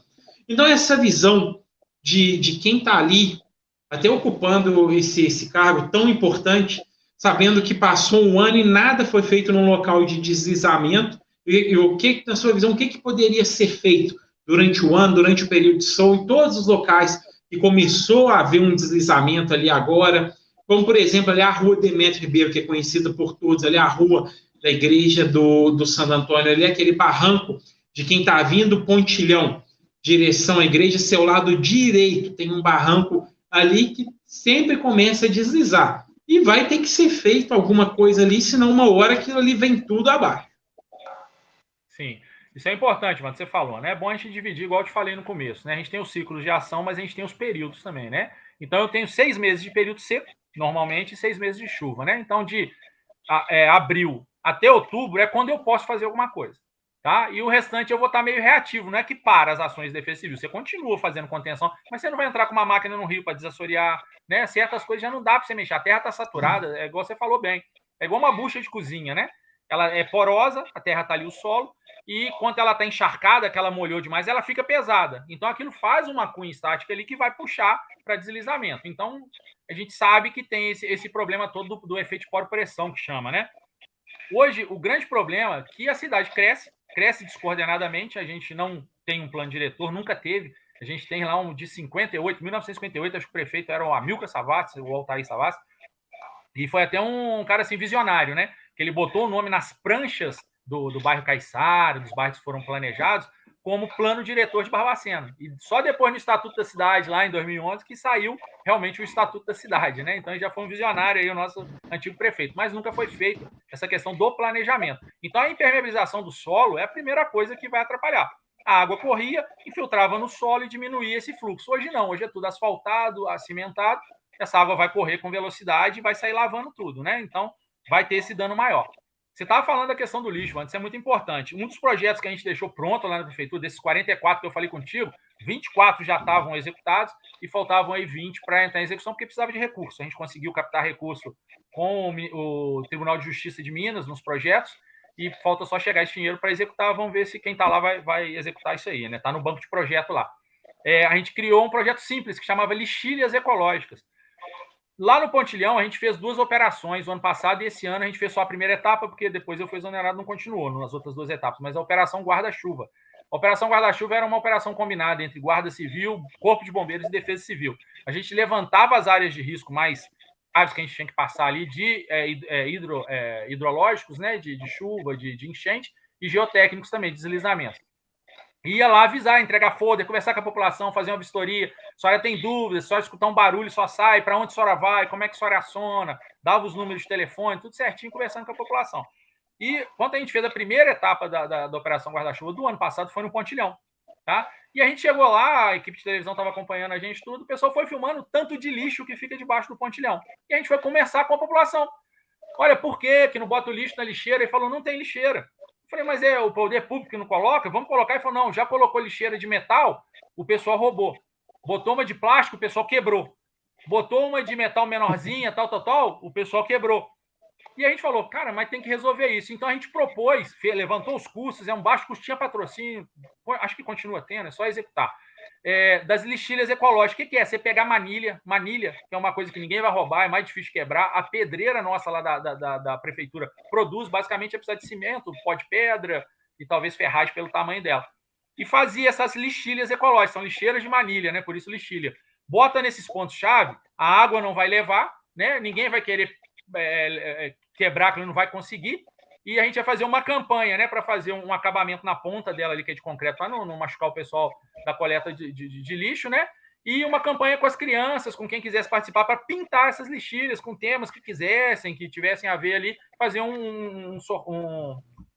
uma etapa ali de valorização do pessoal e um prêmio para quem ganhasse isso aí, né? Então, assim, a gente vê que falta o poder público chegar, se não está resolvendo de um jeito, tem que resolver de outro, né?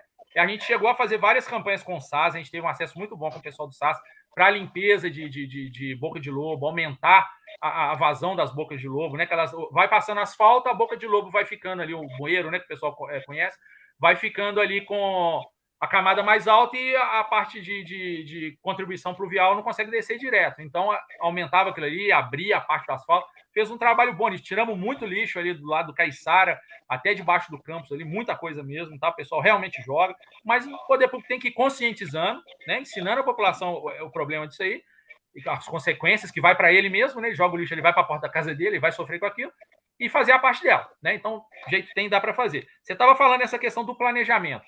Hoje tem 3 planos grandes, que em Barbacena não tinha nenhum dos 3, tá?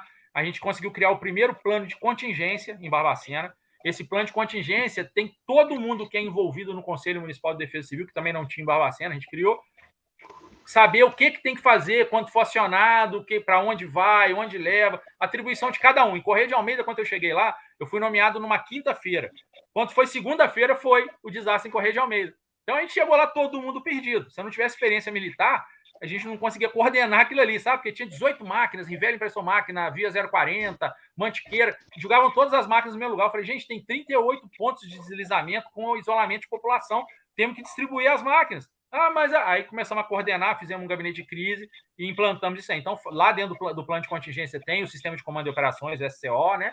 Que é o sistema que cada um tem uma atribuição, cada um sabe o que tem que fazer e é mais fácil. A gente executou isso, inclusive, no granizo, naquela tempestade de granizo, que foi a última grande atuação aí da Defesa Civil, que a gente conseguiu o reconhecimento para o governo federal pagar R$360 mil para comprar 14 mil telhas para a população carente, mas depois não sei por que, parece que não foi para frente isso aí, já estava tudo acertado, já tinha um reconhecimento estadual e federal, mas não, acho que desistiram no caminho aí, a população ficou a ver navios, né? Então, o plano de contingência é o primeiro plano. Depois a gente tem um plano, que aí vai bater onde vocês perguntaram, um plano municipal de redução de riscos, o PMRR. A gente criou também. Nesse plano tem uma equipe de contenção, uma equipe de drenagem, uma equipe de liberação de meio ambiente, né? Porque certas intervenções você tem que ter uma liberação rápida de meio ambiente, enquadrando como desastre. E uma de drenagem, tá? Então eram engenheiros ali naquelas equipes e a obrigação era levantar tudo que tinha que fazer para no período de seca fazer. Então a gente levantou todas essas demandas. Eu tenho um livro com todas essas demandas e estou para falar contigo que talvez nem 10% foi feito, sabe? Era corte de árvore. Inclusive, eu fiquei muito preocupado na época do sonho de Natal, porque a gente tinha acabado de interditar o coreto da praça, ele estava caindo, as bases dele tinham comido a parte metálica, ele estava caindo, e várias árvores ali estavam com perigo iminente, estavam caindo galhos grandes naquelas bancas e tudo. E quando foi começar a enfeitar ali com o sonho de Natal, eu até liguei para o secretário de obra, falei, cara, resolve isso, que pode dar o pior aí, né? Graças a Deus não deu problema, mas já estão questionando que está caindo os galhos e tudo. E por fim, falando, então esse plano municipal de redução de risco, ele resolve muita coisa, ele só precisa...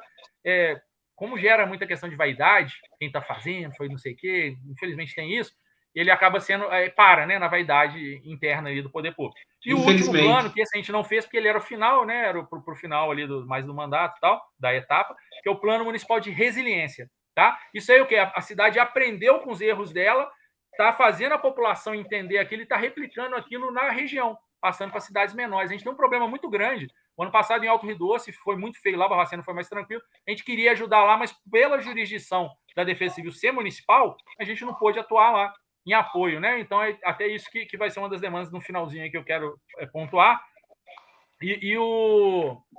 Essa questão do Plano Municipal de Resiliência, é até bom citar, Barbacena, na nossa gestão da Defesa Civil, a gente conseguiu ser o primeiro município do Brasil, tá? Do Brasil, isso aí, a ser reconhecido pela ONU como cidade resiliente. A gente conseguiu o atestado dos Cidades Resilientes, o MCR 2030 da ONU, porque a gente apresentou todas as demandas que eles queriam para começar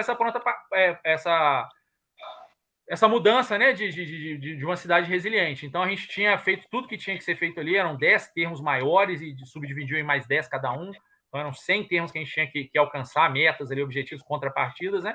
A gente conseguiu, então foi a primeira cidade do Brasil, está no site do MDR, da ONU também, a ser cadastrada como cidade resiliente. São 3 etapas, né? Nível A, B e C, a gente está no A e tem que ir galgando para chegar no C.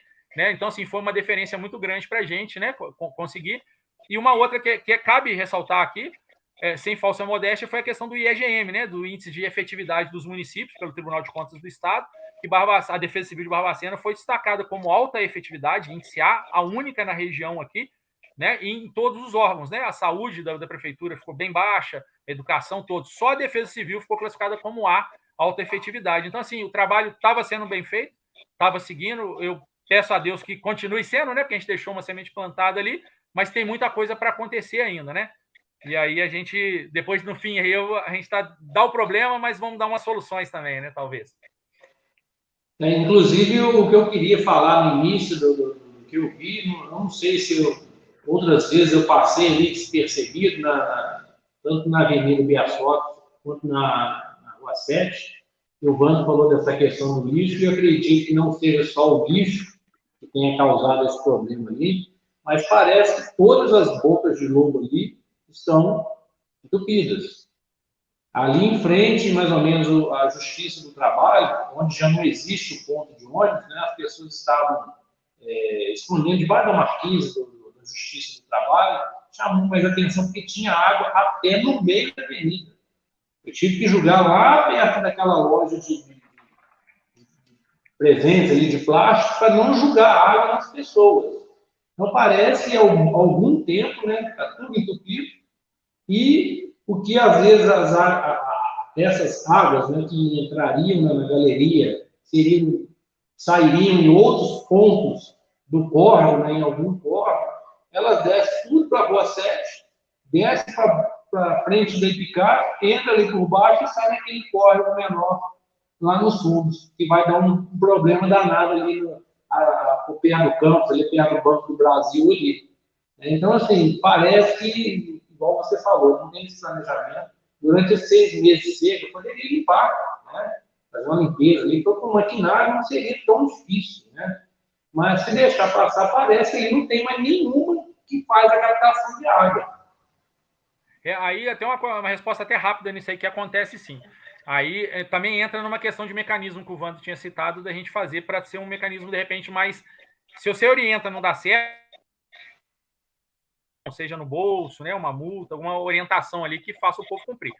O que é o grande problema que acontece? O pessoal ainda joga esgoto na pluvial.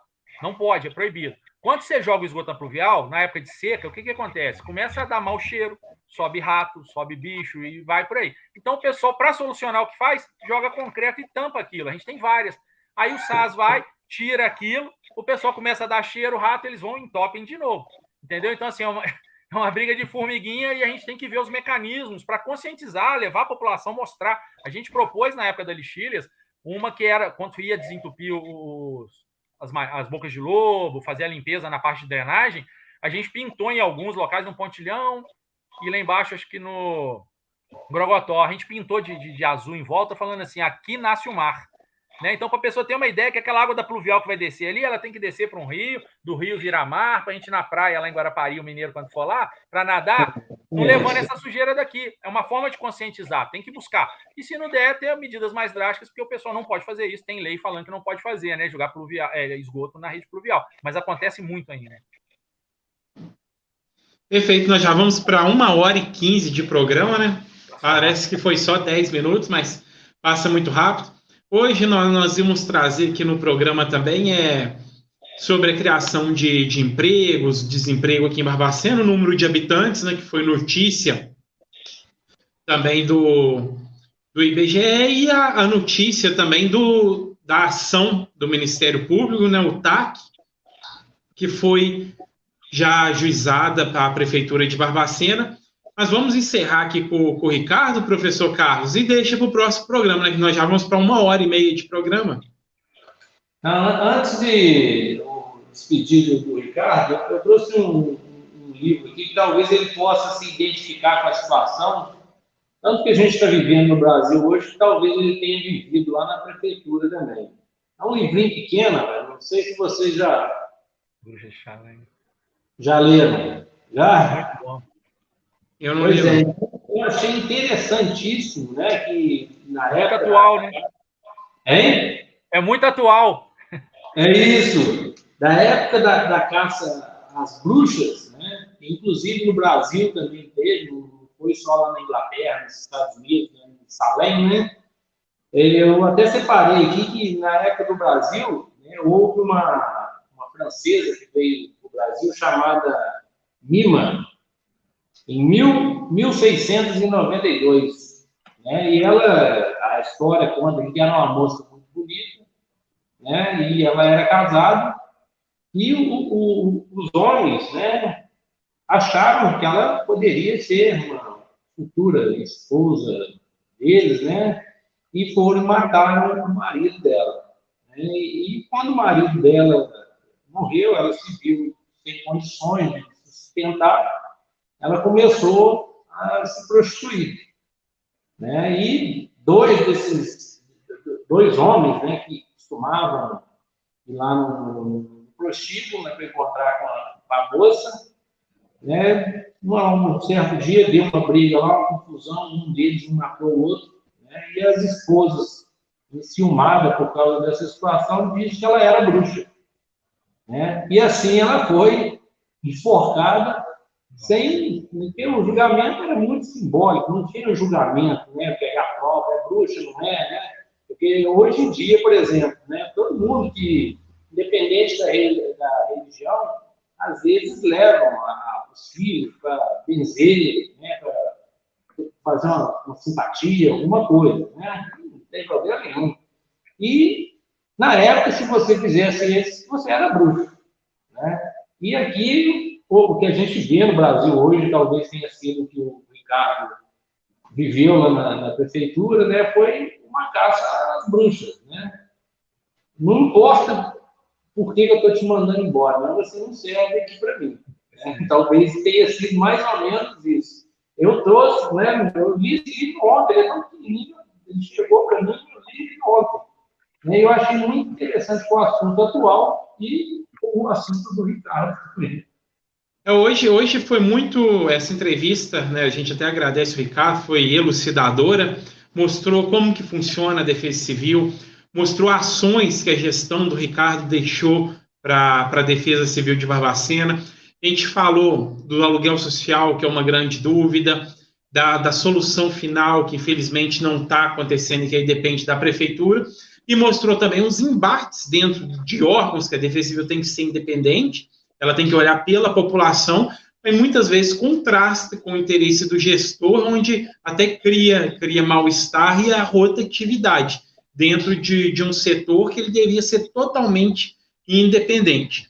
Então, a entrevista de hoje foi sensacional. Quem está chegando agora no programa, eu estou vendo aqui que está muito rotativo, aumenta as visualizações, diminui a visualização, mas como a gente sempre diz, o maior número de visualizações do nosso programa aqui é pós o ao vivo, que as pessoas vão vendo no seu dia a dia, na sua hora, ele fica gravado tanto no canal do YouTube quanto no canal aqui.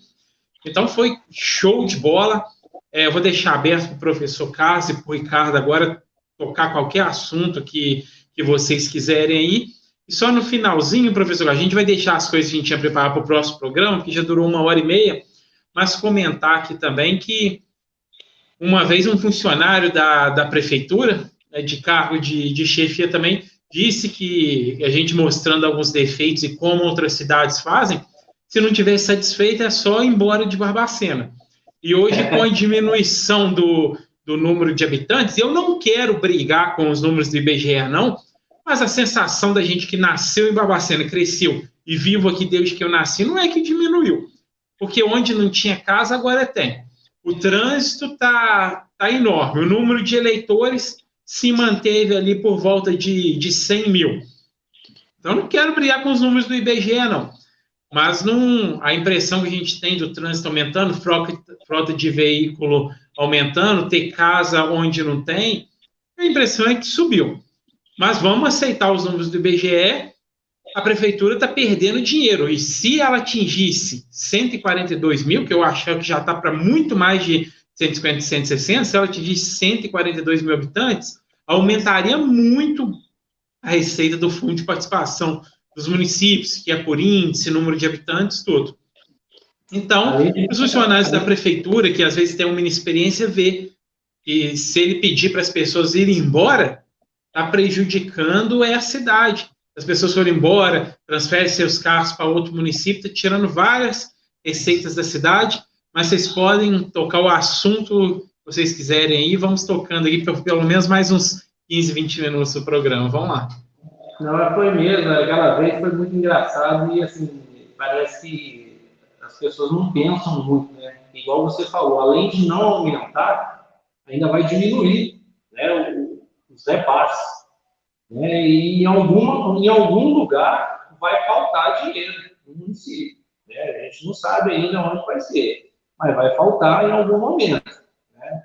E a pessoa da prefeitura falou isso, ela deveria continuar, né, excluindo as pessoas a ir embora mesmo, né? Muitas pessoas já têm vontade de ir embora porque não é uma empresa que gera muitos empregos, assim, e você vai ter uma renda razoável, né? Gera muito emprego no comércio, né, serviço, você não vai ter uma renda tão alta, né?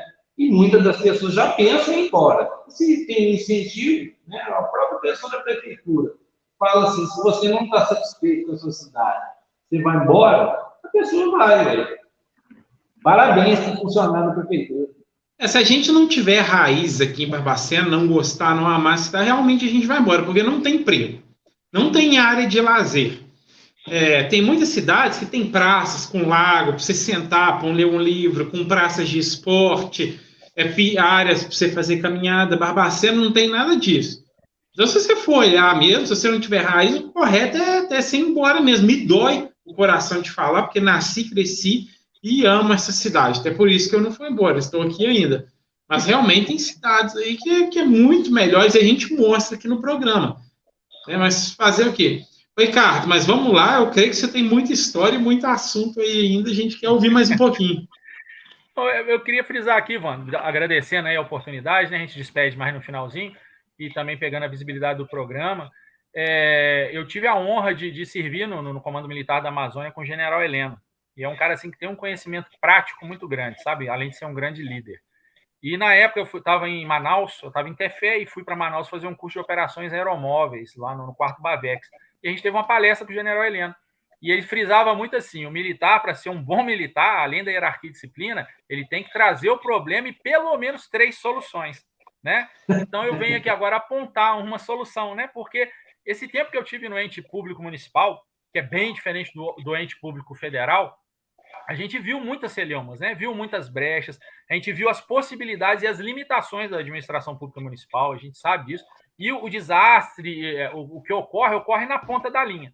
Tá? Então, assim, eu venho aqui em primeira mão, né, para o programa Informação e Cidadania, apresentar uma dessas soluções que a gente creia que seja boa para a população como um todo, né, para a cidade como um todo.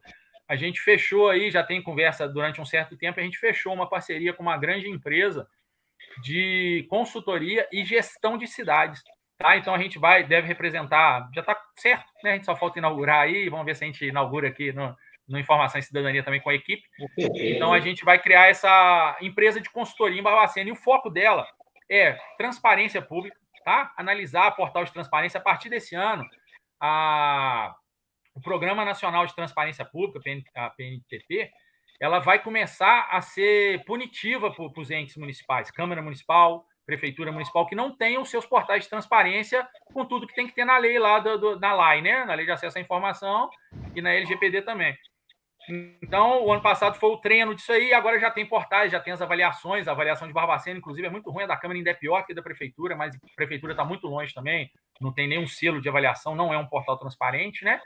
Então, a gente vai firmar com essa empresa que é líder no Brasil em questão de transparência, já está tudo certo, e a gente pegou uma equipe de notáveis que estava na Prefeitura e que vivenciou isso tudo também, e a gente montou uma equipe que a gente tem ali técnico formados em gestão pública, em gestão de projetos. Temos uma administradora que tem MBA em ESG, né, que é a moda agora, né, do meio ambiente, social e governança, né, que toda empresa está tendo que passar por isso. Tem alguns questionamentos aí, mas a gente sabe que dá para se adaptar. E também temos aí um arquiteto urbanista referência, muito bom para questões de cidade mesmo, que a organização de uma cidade passa pela mão de um arquiteto urbanista, né? Por isso urbanista, o cara que entende realmente. A gente acha às vezes que é um engenheiro, não, mas é o urbanista que faz essa questão toda. E um engenheiro também, né? Então essa equipe está formada, a empresa já está embrionária, já está com tudo certinho. Se Deus quiser, a gente vai poder entrar aí para fazer projetos da parte de transparência e da parte de proteção e defesa civil. A gente sentiu que os pequenos municípios, o cargo é cumulativo, não é igual Barbacena, que tem ainda que não da forma correta, a gente viu agora, né, que teve uma nomeação de um não engenheiro, numa vaga de engenheiro, porque a lei é meio derrogada, é lá da época da NUSA, de 2011, antes da Política Municipal de Defesa Civil, né? Então, assim, a gente tem vários problemas que tem que mudar, tem que se fazer uma política municipal de proteção e defesa civil, que é o que pede o marco regulatório, a 12608. Então, a gente viu que em outras cidades o cargo é cumulativo, a pessoa é secretário de obra, secretário, chefe de gabinete e compilete. Não dá conta. Não dá conta nem no período da seca, nem da chuva. Então, a gente quer fazer essa consultoria com ênfase em criar plano de contingência, que a gente vivenciou isso aqui, esse mapeamento como um todo, né, das áreas de risco. Prefeito, quantas pontes o senhor tem? Olha o estado dessa ponte. Vai lá, bota um QR Code nela, bate uma foto, aparece o ano da ponte, a estrutura dela, a última vez que ela sofreu uma manutenção. Criar o plano municipal de redução de risco. Prefeito, tem que fazer aqui, tem que conter aqui. Um dos elementos dessa equipe estava comigo, quando a gente foi recentemente em Alto Rio Doce, a gente estava chegando na entrada de Alto Rio Doce, falei, olha só esse talude. Ele falou, não, tem cicatriz aqui, não passa dessa chuva. Hoje eu recebi vídeo falando que o talude tinha descido lá. Né? Então podia ter feito uma contenção, podia ter evitado problemas. Né? Não teve morte, mas teve dano material, teve prejuízos ali que podiam ser evitados. Então a ideia nossa é fazer isso, essa elaboração participativa dos planos, né? Fazer o escola protegida no município para ele replicar aquilo, os núcleos comunitários de defesa civil, que é o prefeito ter aquela equipe ali que na hora que acionar, como é que eu monto uma equipe de abrigamento para acolher o pessoal que foi retirado da casa, ficou desabrigado, desalojado? Como é que eu monto um sistema de doação? Tem que ter um planejamento para doações. Em Correia de Almeida, eu vou falar aqui, a minha esposa fica até brava quando eu falo, mas é uma coisa que me marcou muito e, de repente, o impacto vale a pena para outros. Teve muita boa intenção de fazer o sistema de doação, chamar a população para doar, para ajudar o pessoal de Correia de Almeida. Montaram um grande container em frente à câmera ali e entregaram várias doações. A gente recebeu marmitas com metade comida e metade que tinha sobrado, o cara doou ali, tá? A gente recebeu tênis que não dava para usar porque já não tinha a parte de baixo. Então, assim, o pessoal fez um grande descarte. E, assim, culminou em eu pegar uma calcinha feminina com absorvente usado nela, que foi doado. Né? Então, assim, eu cito isso, é desagradável, mas eu acho que tem que ser impactante, porque o pessoal vê que para fazer doação tem que se ter um planejamento. O que eu preciso? Como vai ser doado? Como vai ser recebido? Né? Então, se levar isso para os municípios menores que estão sofrendo, a gente está vendo no nosso entorno aqui o tanto, Barbacena está ruim, mas tem vários outros aqui que precisam e às vezes não tem essa estrutura. Então, a ideia dessa consultoria é transparência, porque se eu não tenho transparência, eu não consigo captar recursos para usar em defesa civil em obras públicas. Eu tendo transparência, o órgão sendo transparente, consegue captar recursos, né? Por meio disso. Muitos órgãos hoje não contratam, não fazem PPP, ou não fazem outras parcerias, né? Porque veem que a prefeitura não está sendo transparente. Então, a ideia nossa é botar a transparência, arrumar a casa e, a partir daí, capacitar os municípios menores aí na questão de defesa civil e fazer uma grande rede para a gente poder, de fato, não ter mais essa jurisdição.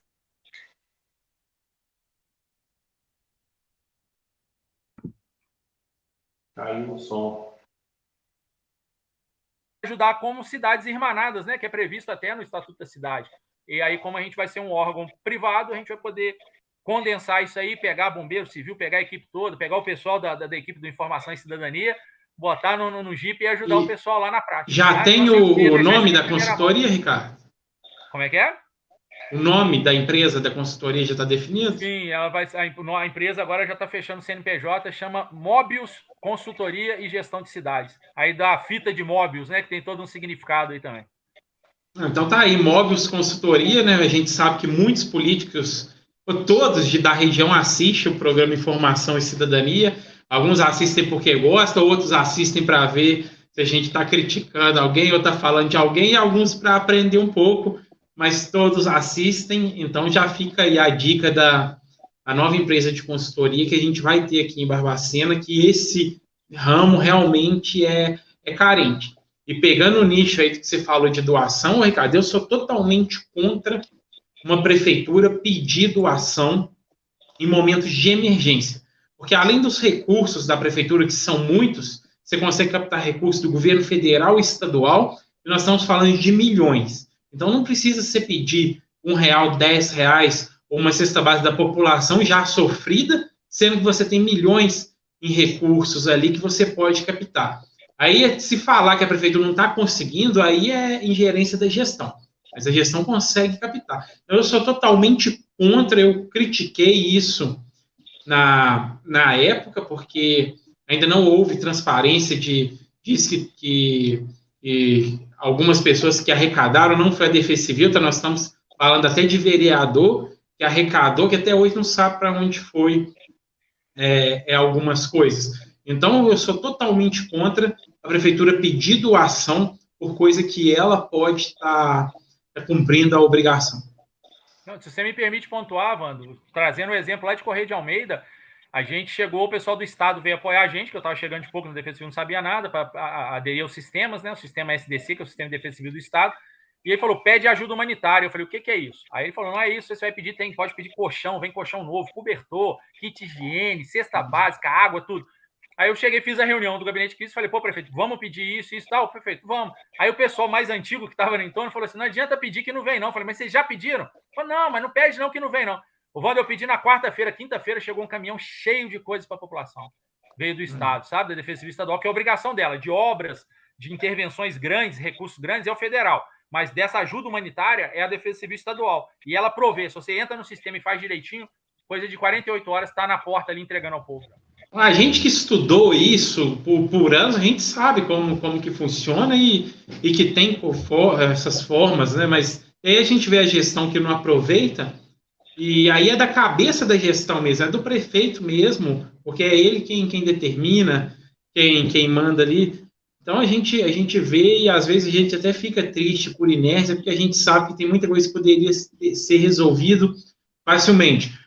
Uau, se a Defesa Civil chega lá, fala que tem uma área de risco ali, o dever do gestor é colocar todo mundo para resolver o mais rápido possível, não é ficar costurando, pensando o que vai fazer, não, é chegar lá e executar. E tem maneiras, como o Ricardo bem explanou e exemplificou aqui no programa Informação e Cidadania, de fazer essas questões, de fazer a administração pública andar.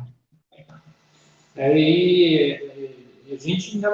imaginei que hoje não iria chover, mas pelo jeito ainda vai continuar.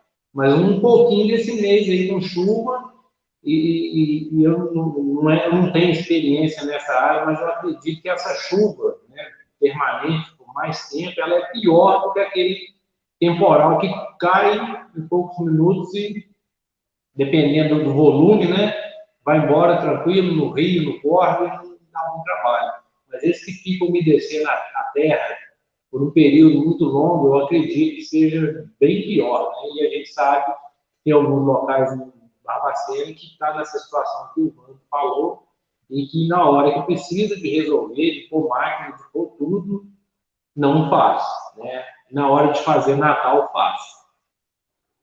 É bem isso. A previsão pelo CPTEC e pelo IGAN, né, que é o Instituto de Gestão das Águas aqui de Minas, que tem um monitoramento muito fidedigno, e a gente tem, quando eu assumi a Defesa Civil, eles falaram assim, a gente tem um tal de pluviômetro aí. Eu falei, tá, mas onde está? Eu não sei, falaram que tem. Aí eu tive que ligar para o CEMADEM em São José dos Campos, entrar em contato, a gente descobriu que tinha 12 pluviômetros, que só 2 estavam funcionando, em várias escolas municipais e tal, e uma estação hidrológica, que é essa que o pessoal achou que era de bater foto para multar, né?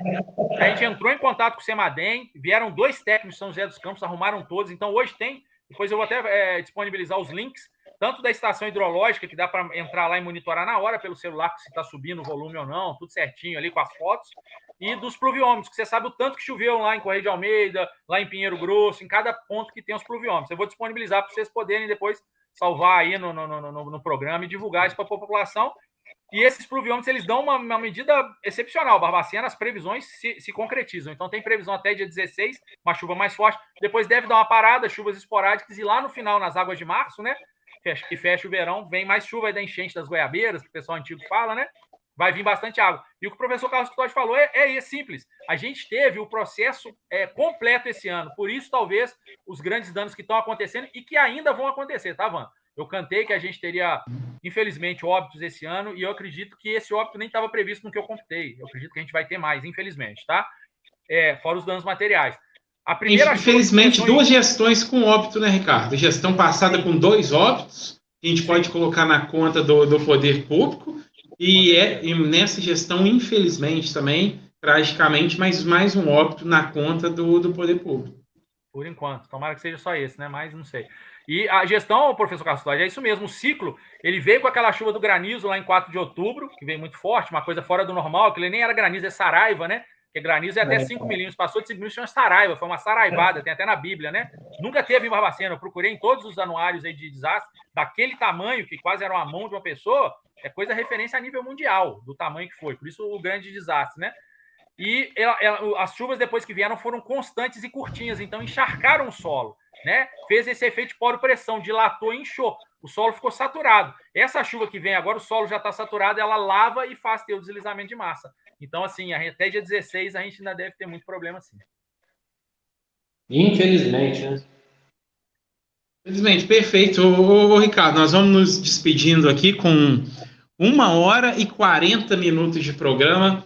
Eu quero agradecer muito a sua participação, foi muito elucidativa. Eu creio que todo mundo que vai assistir o programa vai gostar muito. E você que está pegando agora no final, assista toda essa entrevista, que tem informações muito relevantes para a população e para saber também como que funciona a Defesa Civil nesse momento de crise e tudo o que acontece ali. Ricardo, muito obrigado pela participação. Está aberto aí para você despedir. Eu só queria agradecer mesmo, agradecer a audiência, né, agradecer a oportunidade, novamente reforçar, né, o grande trabalho que vocês fazem, que é um trabalho de base, tá? Professor Carlos Custódio, cientista político Vando Robson aí, contem com a gente como pessoa física, como uma certa bagagem de experiência em outras demandas aí, e também com a empresa. Quando a empresa já estiver montada e operando, a gente vai ser grande parceiro aí da Informação e Cidadania para todos os eventos que a gente tem que fazer. Tem um cunho social que eu obriguei a botar no estatuto da empresa, que tem que ter um cunho social dela. Ela tem que aportar para a sociedade mais de baixa renda, com contenção de baixo custo, com palestras, com dinâmicas que ajudem nisso aí. Então, o trabalho vai ser legal. A gente quer incluir aí a Informação e Cidadania para ser nossa parceira. Perfeito. A nossa consultoria também, a Winner Consultoria, vai estar à disposição também. Consultoria em gestão pública e marketing político, marketing eleitoral para quem quer ser candidato. E só agradecer, professor Carlos. Pois é, agradecer ao Ricardo, né? A gente está aí à disposição, precisando, é só dar um grito. Professor, já pode despedir também, vamos despedir nós três juntos aqui, a gente já vai encerrar o programa de hoje, 1h40 de programa para o nosso telespectador. Valeu, um abraço, Ricardo, muito obrigado. Pessoal, um grande abraço, muito obrigado pela audiência, seu Ricardo, professor Carlos e todos vocês que fazem esse programa junto conosco. Um grande abraço, fiquem com Deus. Programa Informação e Cidadania pelas redes sociais, YouTube e Facebook. Tudo sobre a política, bastidores, bate-papo descontraído, prestação de serviço e muito mais. Informação e Cidadania. Apresentação